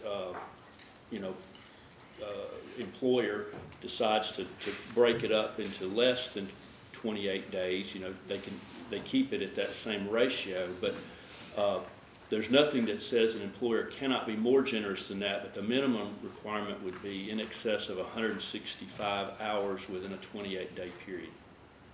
So I just want to, because I know there is sometimes a apples to oranges comparison with law enforcement and other types of employment. And I just wanted you all to have that information because you're having a lot of discussion about what the facts are. Commissioner Stevens. I guess I'd like to make one more point, and then I'll drop it. It seems to me that if you have a utility budget of your house of $500, that your utilities are $500 and it goes over to $600 or $750, you would say, oh, I have a problem. Now, how long is that going to take you to recognize that you have a problem with your utilities at your house? Most likely it's going to take about a month. I would hope. My point is the sheriff can do whatever, what Steve is saying. But the problem is we're being used because it goes up from $240,000 to $300,000 in the budget. When the previous year, he was over $500,000. I just want to make everybody aware of that. Now, that's nice. I appreciate the sheriff's generosity of doing things. But it seems to me like if you're got a problem with your budget on your utilities at home, you're going to say, Commissioner Arnold's going to say, hey, I need to move some money from somewhere else into my utility bill. And we don't need to be waiting until March to do it. Mr. Taylor. The whole problem I've got with it is he can do what he wants to. But in the next line item, he's buying a car, you know. So that's the problem I've got. There's no curtailing of spending anywhere else in that budget. So, you know, we're close to the end of the budget. We got capital requests coming around. Couldn't wait 2 months on that car and put that $17,000 into overtime. Commissioner Petty. The overtime situation is created by the lack of employees to be able to cover the shifts and set on the inmates like they should be, and that we're being overcrowded as we have been for the last year. There's no way you could have budgeted for that. So it's a difficult situation, and I know it's hard to understand why things are being done the way they are, but having been on that inside, I can tell you, you do the best you can with what you got that particular day. And so it snowballs and it snowballs and it snowballs, and it's not getting any better. It's not like you can, okay, I'm over budget on my utility bill. It's over budget. You're gonna be over budgeted not only in salary, you're gonna be over budgeted, you're gonna be over budgeted in a lot of different areas because you've got more inmates in there and you've got a situation where they're sleeping on the floor. Let me let the sheriff respond. I think you have y'all remember, we're not operating under the budget we submitted. We're operating under your budget. And when you told us to work with it. And so that's where we are.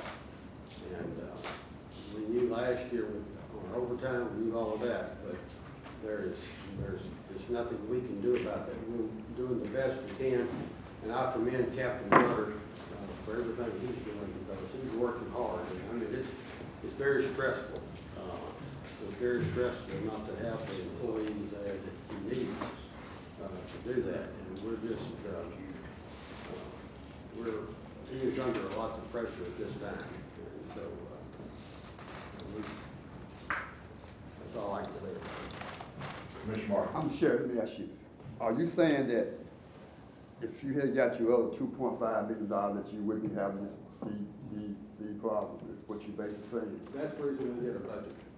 And that's the reason we put it in. We had to have 3 areas in that budget y'all have to work. And so it was actually less than the budget was we did before.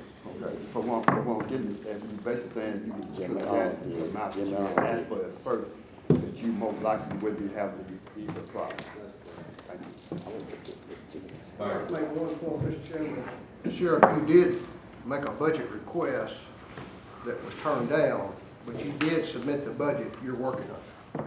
You did submit it, and it was approved. Yes. It was submitted and approved, was it not? Y'all did approve the budget. That you submitted. Y'all told us what we were going to do, and that was it. And by law, we had to work within it because the other ones had been turned down. You're working under a approved budget. By the county commission. Yes, sir. Yes, sir, Mr. Chairman. I'd like to answer Commissioner Taylor's comment about the money being moved. There are certain funds, like this next amendment here for the moving the money to buy the vehicle. That comes out of sex offender registry money. So that money can only be used for certain things. We cannot transfer that over into overtime. The one we just talked about, number 21, equitable sharing, That's federal money, that can only be used for certain things. So we cannot supplement our overtime budget or salaries with any of that money. Thank you. Commissioner Johnson. We're still on item 23, we haven't voted, have we? We did vote on 23, yes, All sir. right, 24, Sheriff's Department, $17,200 purchase vehicle for sex crimes investigator. This money will come from the sex offender registry reserve. Committee recommendation, no second required. Any discussion? All in favor say aye. Aye. Any opposed? No. Taylor and Stevens? Taylor, Stevens, no. Compton, no. Compton, no. Brown pass. Brown pass.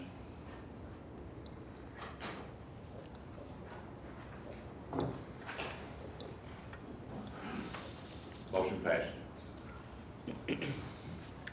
All right, item 25, Health Department, paid overtime to patient account specialist 3. Cashier was on FMLA without pay, increased local retirement to year-end, increased data processing line. Committee recommendation, no second required. Any discussion? All in favor say aye. Aye. Any opposed? None.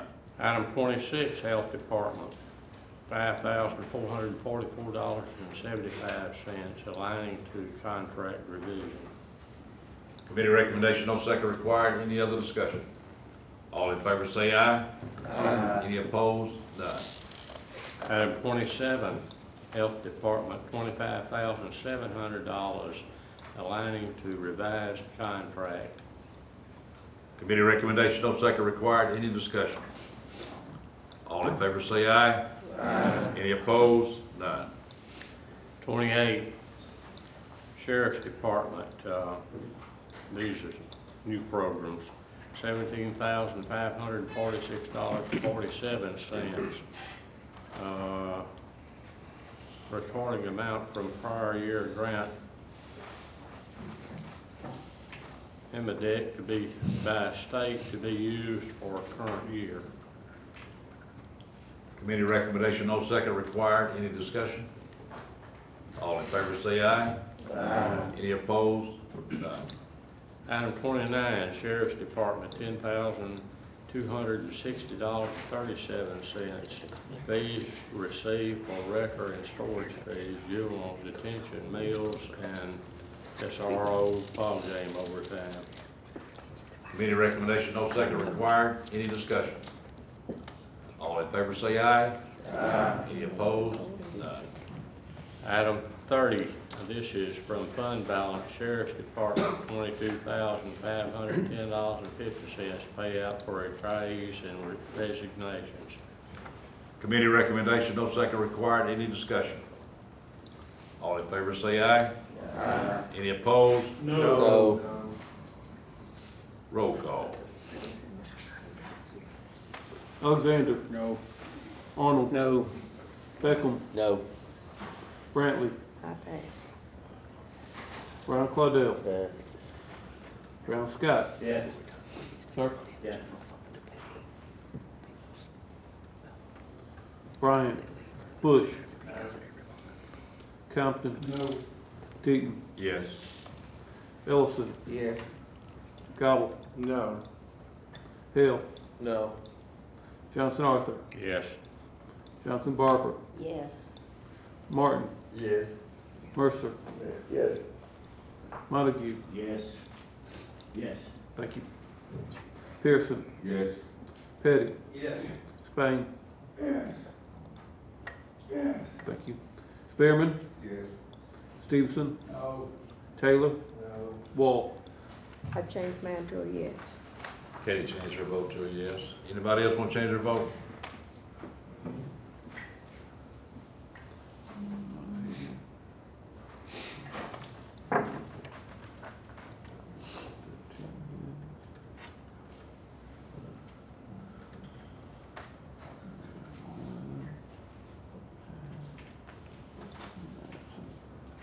$13 yeses, 9 noes, 1 pass, 1 absent. Motion passes. Item 31, Sheriff's Department, $4,983. New money to pay for unbudgeted time clocks and 1-year maintenance due to executive time implementation. Committee recommendation, no second required. Commissioner Stevens. Thank you, Mr. Chairman. I'm directing a question to Ms. Bell, if you don't mind. How many time clocks were requested for this particular changeover to executive time? Total across the county was 7. 7? The Sheriff's Department requested 3. Recreation requested some, Circuit Court, General Sessions, and Ms. Blunt, as you saw in the internal amendments, had moved money from her data processing So reserve. we had 4 other departments besides the sheriff asked for time clocks. Yes, sir. Am I saying that correctly? Now, let me ask you this. How many of those departments are paying for that out of their own budget? They're all paying for it out of their budget. The only, you saw in-house transfer with Ms. Blunt from her data processing reserves, but they all paid for it with monies they had in their budgets. So what they're doing is they're asking for $4,983 that are coming out of general fund, and they're, from my understanding, is because that the county is paying for the software. Is that correct? That is correct. How much is the software costing us? Do you have any idea? Sorry I brought that up. I don't have the total amount. I want to say it was about $120,000. How much now? About $120,000 for the It's about $120,000 that the county's paying for insurance, and so the sheriff's asking for $4,983 out of general fund to pay for that, whereas the other 4 departments paid for it out of their own budget. I've got a little problem with that, Mr. Chairman. Committee recommendation, no second required. Any other discussion? All in favor say aye. Roll call. Roll call. Alexander. Arnold. No. Beckham. No. Brantley. No. Pass. No. No. Voted no. Brown Claudel. No. Brown Scott. No. Bryant. Bush. No. Compton. No. Deaton. No. Ellison. Yes. Gobble. No. Hill. No. Johnson Arthur. No. Johnson Barber. Pass. Martin. No. Mercer. Yes. Montague. No. Pearson. No. Petty. Yes. Spain. Yes. Spearman. No. Stevenson. No. Taylor. No. Wall. No.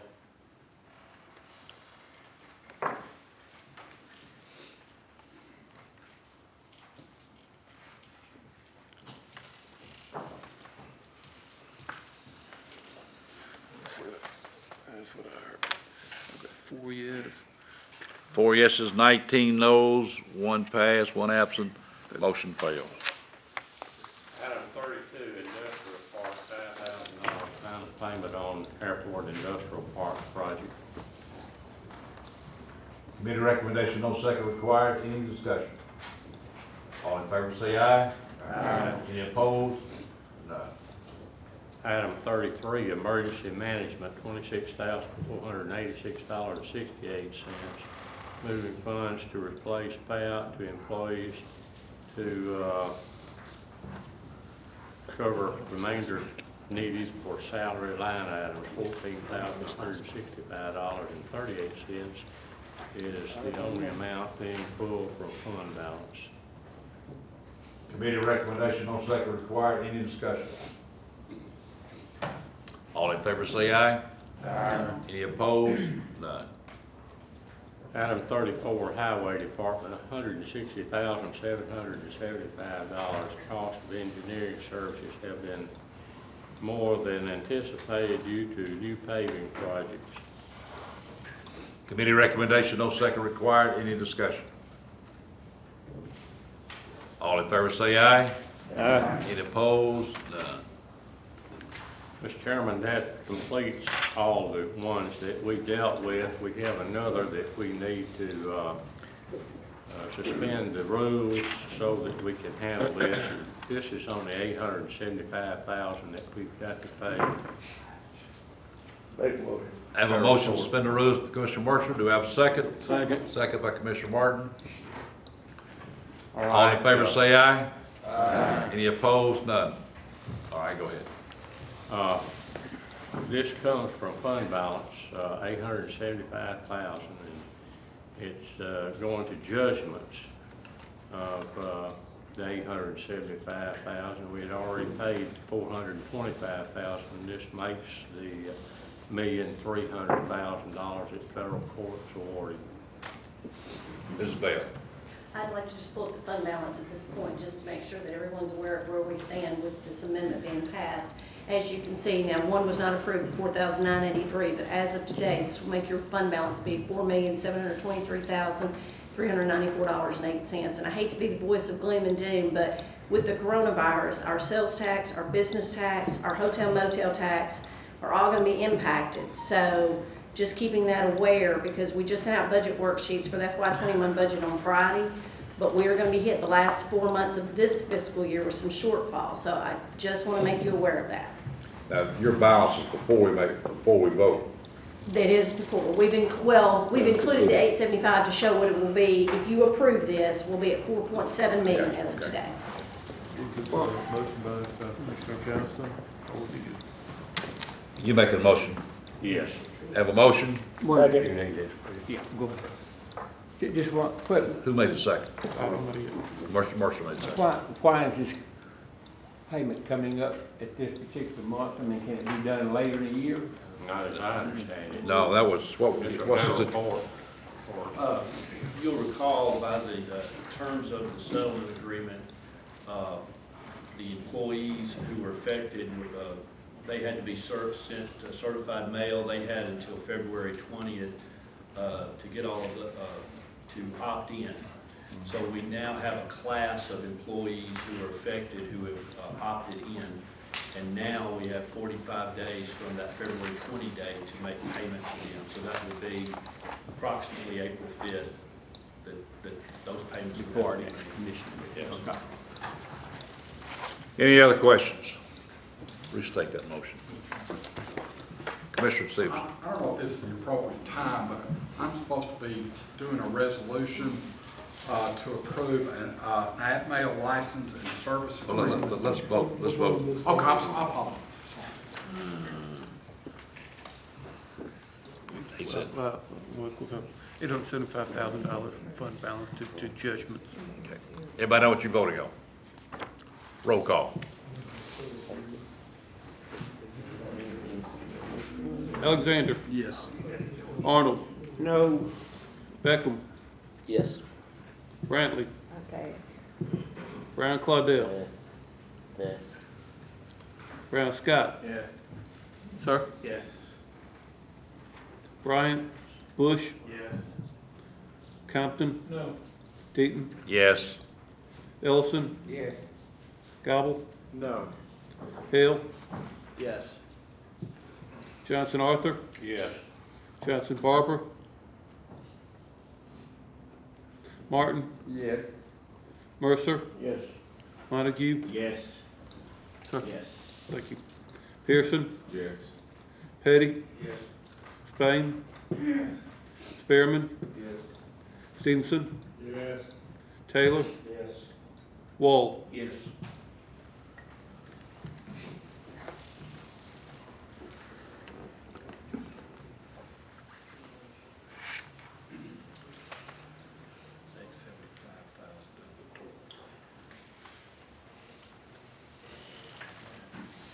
That's what I heard.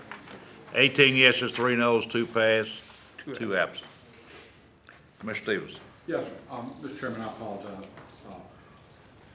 I have a resolution here to approve an at-mail license and service agreement for the sheriff. Do you have any kind of paperwork on this other than what I have? Do we have anything on the screen? I do not have a contract, did you see? Okay, I'm gonna let Attorney Maroney speak on this, and then we can. Yes, this was circulated via email to everyone Wednesday. This is a license and service agreement for email hosting services by the sheriff's office. I had some discussion with the sheriff and his IT person about this. Originally, it looked as though this was strictly a service agreement, which does not require a resolution. However, the gentleman with IT forwarded the agreement to me, and it does, in addition to services, it did look like there was some software provided. So contracts for property need to be supported by a resolution. Services agreements do not. But since the presence of the software, I feel like the better practice is to go ahead and support this with an underlying resolution. So, and as you'll recall, I mentioned this, I think either last month or the month before, just because of, and this is a good practice, new practices within the finance department, a number of what might otherwise seem smaller agreements, copier agreements and the like, you're going to start seeing more of those because technically those need to be supported by a resolution, and this is one such agreement. We need to suspend the rules. I understood that you already have, but if you have not, you do need to suspend. Yeah, we suspend the rules on the other motion, didn't we? Oh, wait, yeah, this is not a committee recommendation.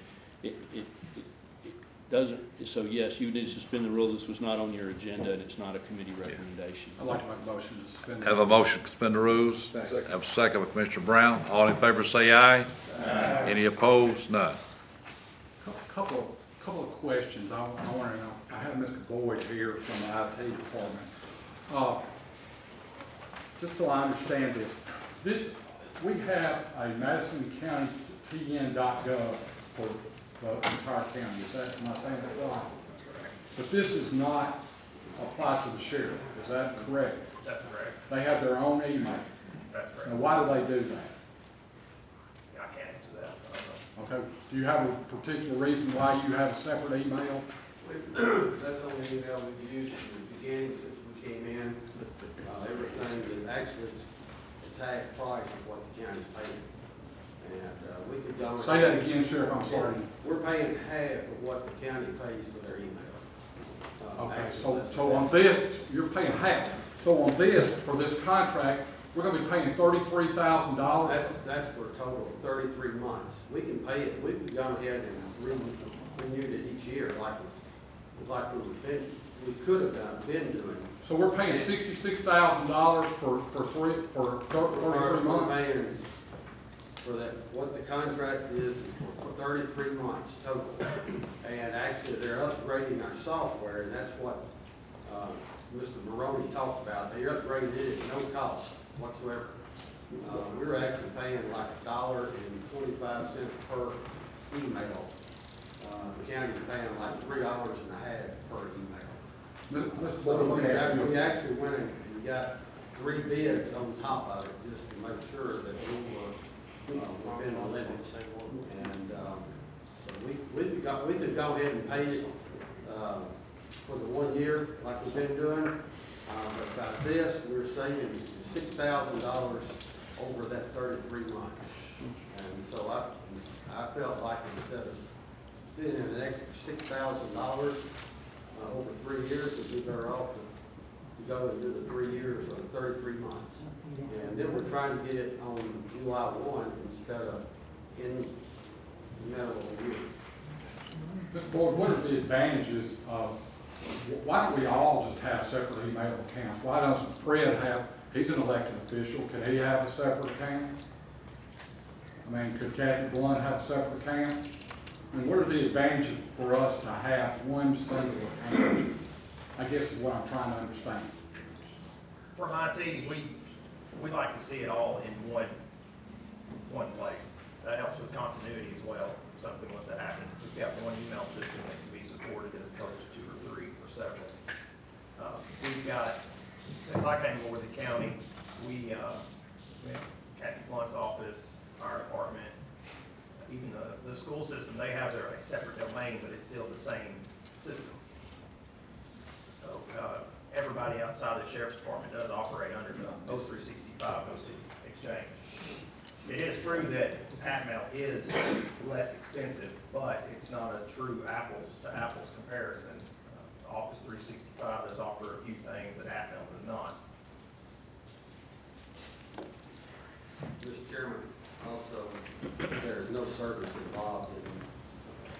Software. And no software involved in this one. This is service. Who was up first? So I guess what I'm trying to understand, Mr. Chairman, is you're asking us for $33,000 or whatever it is for the 1 year, but it's gonna come out of general fund? It's gonna come out of general fund? If you'll listen to me. Is it gonna come out of general fund? No, it's coming out of our communications fund. It's not coming from your general fund. And this is for a total of 33 months. And so we're just trying to save the county $6,000 something. And I will tell you, it's secure, it's recognized, and that's what the way, and they actually keep our archive, all our emails, and there's no cost of us paying equipment. We don't have a server setting up like the county does, taking care of it. They're doing it all in-house, and so that saves money there. Who's up Since first? it's- You up first? Yes. Since it's coming out of the sheriff's fund, I don't have a problem with that. It says general fund. I understood him to say it's coming out of his fund. Is that what you want? It is coming out of our fund. We, at this time, we believe we have enough in our communications budget by shifting some other things around to pay this before this year is over. So it's not in that general fund, it's our president. Okay. Just a point of clarification, there is not a communications fund, there is a communications line item, and the sheriff's budget is funded out of the general fund. I just want to clarify that. Oh, It's coming out of general fund. okay, my point of clarification I need, Which is funded by. Everybody else's. Right. my point of clarification that I need is, in the prop committee, especially with the deal with properties, the things of this nature, we were, advised that IT should be in the loop on all, why do we have more than one IT person? And what, I don't know how we gonna keep all of our cars in the road. Can somebody tell me that? Because the thing is that if you get one group of information, other data is being gathered over here. And we as a county commission, representative of the county, public trust of the county, gonna be accountable. What are we accountable for? Commissioner Wall. I was curious about what software are you talking about? I mean, what's the software? That's an internal software they have. Nobody knows, I guess. For the email? Yeah, for them. I mean, they actually service, they're upgrading the software, their software. And so it's no cost for us. That's the reason we put it on there, although it said upgrade the software. So my next question would be for IT would be, how hard would it be to, if this were declined or not approved, how hard would it be to forward those email addresses that they're currently using the MadisonTN.gov domain? As far as forwarding those emails from the mcsotn.org, I would have to get back to you on that. I do not know how But it's that's possible to set do. up. But creating accounts on our current system and being at MadisonCountyTN.gov, that's a possibility as well. All this money. Commissioner Petty. Question. You say the difference, yours is like $3 an email address? I don't know the exact amount, it's between 3 and 4. Between $3 and $4? Yes. This is $1.65? It's around $1.50.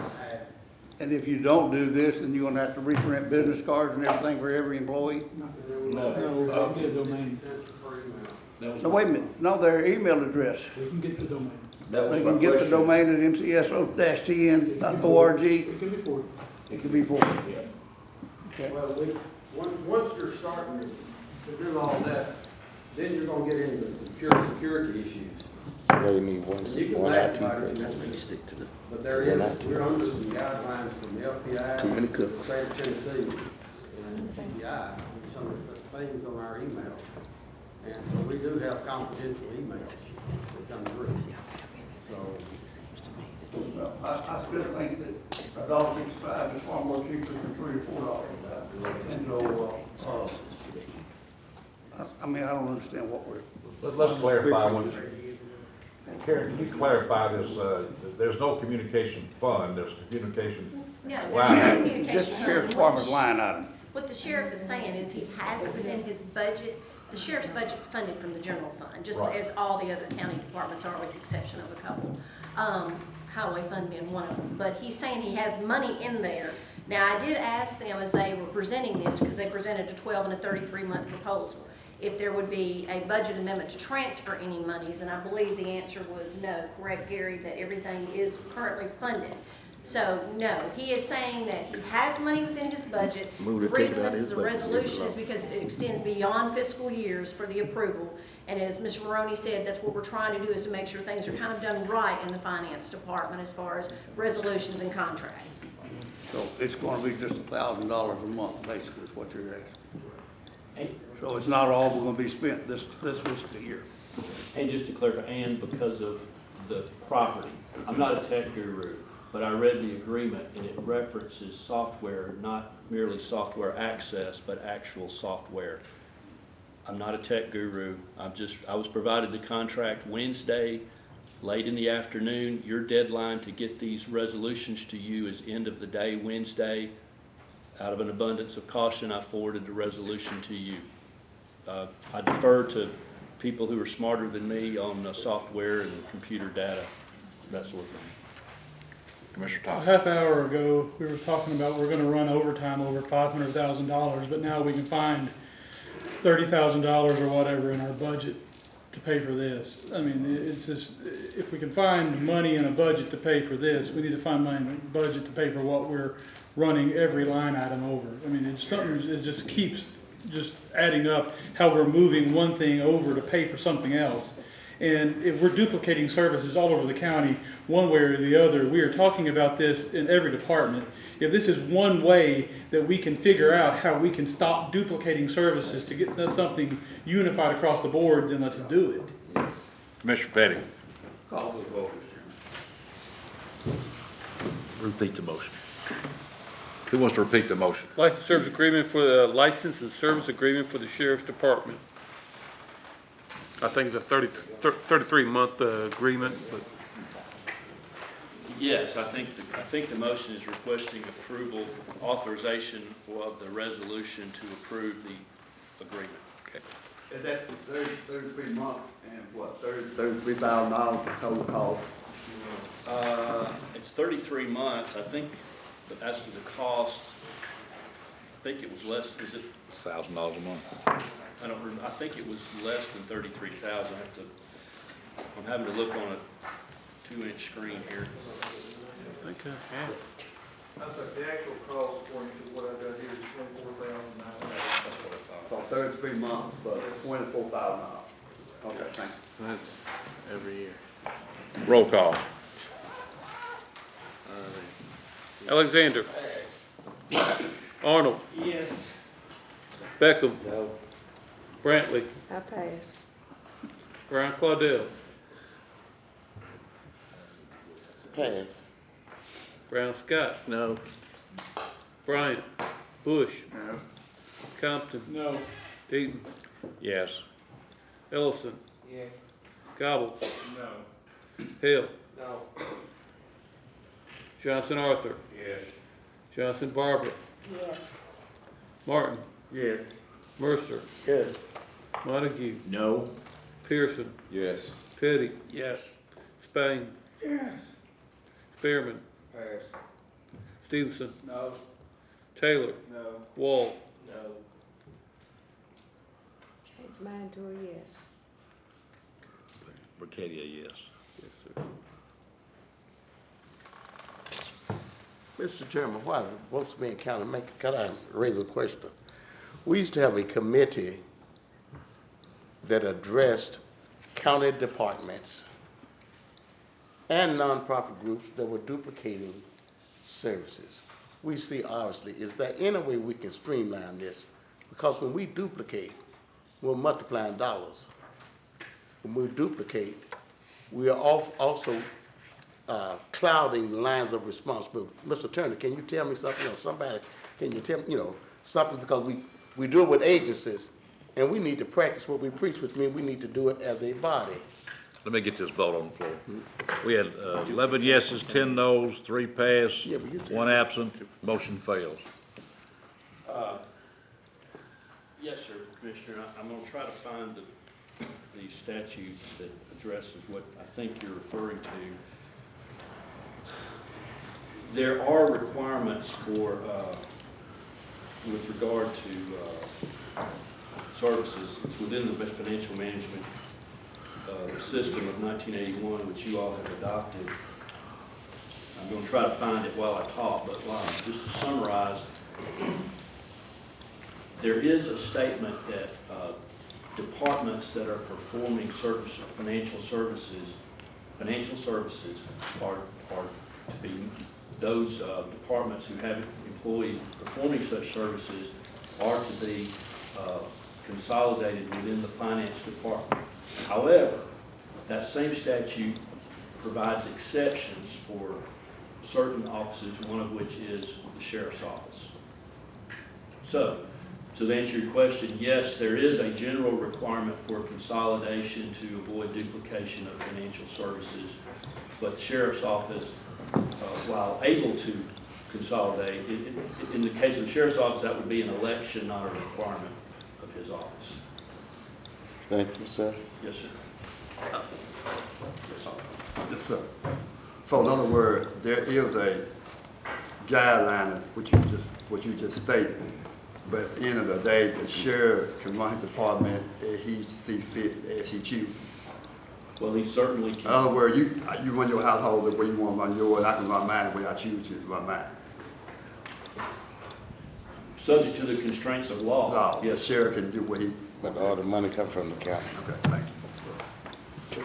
Yeah, I would argue that the way we control it, and we could obviously come up with a committee to streamline it, but we do it with our votes. We do it all the time. We see this where we have an opportunity to vote for or against something that does affect the financial situation of our county. And many times, some of us, we don't do that. We take the opportunity to do that, to help lead this community in that sense. And I don't know that we're very consistent with it. So I think we could start by doing our jobs as representations of our constituents and doing it in a sound way. So. Well, the Financial Act of 1981 is pretty obvious that we do not adhere to that in a manner that we should. And I think the Finance Department has offered their services to all county departments, including the Sheriff's Department, and the Sheriff's Department said they don't need that assistance. So many have used that assistance, and I think they should use it because they're very capable and they're very willing. So I think when we come together and work together for the common goal, we're going to find that we can do a whole lot more together than we can apart. And right now, we're apart, terribly apart. Anything else? Item number 20, election of no republic. Well, I had something I Oh, need to okay. bring up. You sure can. The Highway Committee didn't meet. This just came to our attention from Superintendent Walls. We've got a constituent, Mr. Alex Hall, who lives in District 9, and he has some, he wants to have a driveway culvert installed by the Highway Department, which we can do, but the particular piece of road, it's, let me see, Roy Woods Road is not on the county road list because it starts in Crockett County, and then it kind of does a little elbow. Here it is right here, I believe. There's a little elbow into Madison County and then goes into Crockett County. So it's only accessible through Crockett County. But I need to make a motion to suspend the rules so that we can consider this. Second. Have a motion to suspend the rules by Commissioner Bush, second by Commissioner Wall. Any discussion? All in favor say aye. Aye. Any opposed? None. And Superintendent Walls can address the situation. Thank you, Commissioner. I thought I was going to be cool and use my little red dot, and it disappears on the screen, so I can't really point at it. So. Did he just make a motion? He made a motion to suspend the rules, yeah. So it came to our attention last week that there was a little section of road in Madison County that was not on our county road list. And it's a road that originates in Crockett County, and it's the blue part on the picture right there, but it comes into Madison County from Crockett County, and then it turns and it goes north back into Crockett County. The only way to get to this road is from Crockett County. There's no other access to it from any Madison County roads. I think it was probably an unwritten gentleman's agreement between highway superintendents in the past that, hey, since I can't get to this road from my county, if you'll take care of this one, I'll take care of this one over here, if you're that kind of thing. But anyway, regardless, it's a road that's in our county that should be in my jurisdiction to be able to maintain. And so there's, in the yellow highlighted part right there in the very center, is a property that is owned by a Madison County resident that's wanting to build or put something on that property, and he needs a driveway culvert. And this brought this to light, and we realized we couldn't put the driveway culvert in for him because it's a county road. It's not on the county road list, and so the law prohibits the highway department from working on anything that's not on the county road list. So it was late in the week. We didn't have time to call a highway committee meeting, and so Commissioner Bush said that he would just bring it up from the floor today to suspend the rules. And so it's 0.44 or 44 of a mile of roadway that's in Madison County. And I'd make a motion that we add this 0.44 mile section of Roy Woods Road to the county road list. Second. Legal point of order. 2 seconds. Commissioner Wall. Legal point of Commissioner order. We, back during the reign of Mr. Boyer, with Highway Department, we got in some trouble a few years ago. Does this differ from, because it was not on county property, the paving of a field road by the Highway Department? What would be the difference between the field road and this stretch of property that's not on anybody's road list? Well, I think there's two different issues here. It's certainly legal to add this to the road list. It's a road that's. But I meant now we're taking action and it's not. I'm sorry? We're taking action now and we were just informed that it's not on it. Well, I think the motion is for you to add it. Oh, okay, then So we if you add it it. to the road list, then the secondary question of work on the road would be Okay. proper. That's correct. If it's added to the road list, then I can Change fulfill the the game. request to put the driveway culvert in for this property owner. Have a motion second. Any other Question. discussion? Question. Mr. Arnold? May I ask, Bart, who's maintaining that road now? I'm not sure what kind of maintenance it's been receiving. I know we haven't gotten any calls or complaints.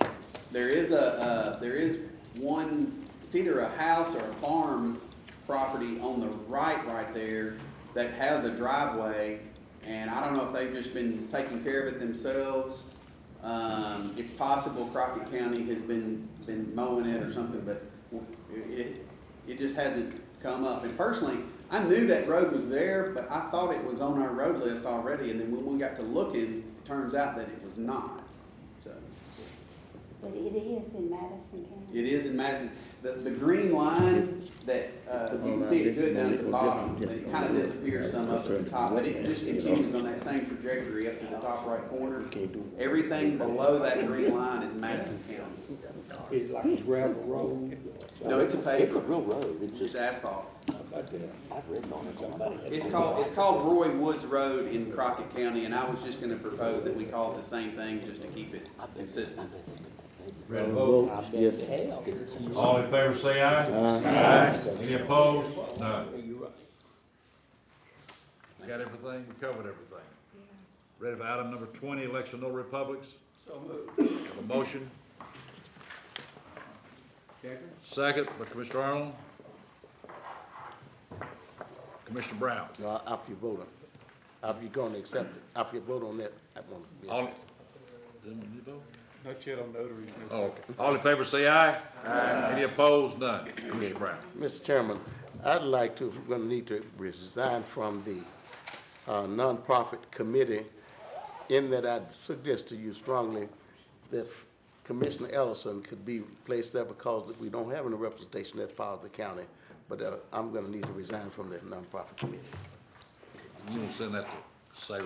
I can give it to you in writing, photo and all the video, email, that video. To have a motion to adjourn? So moved.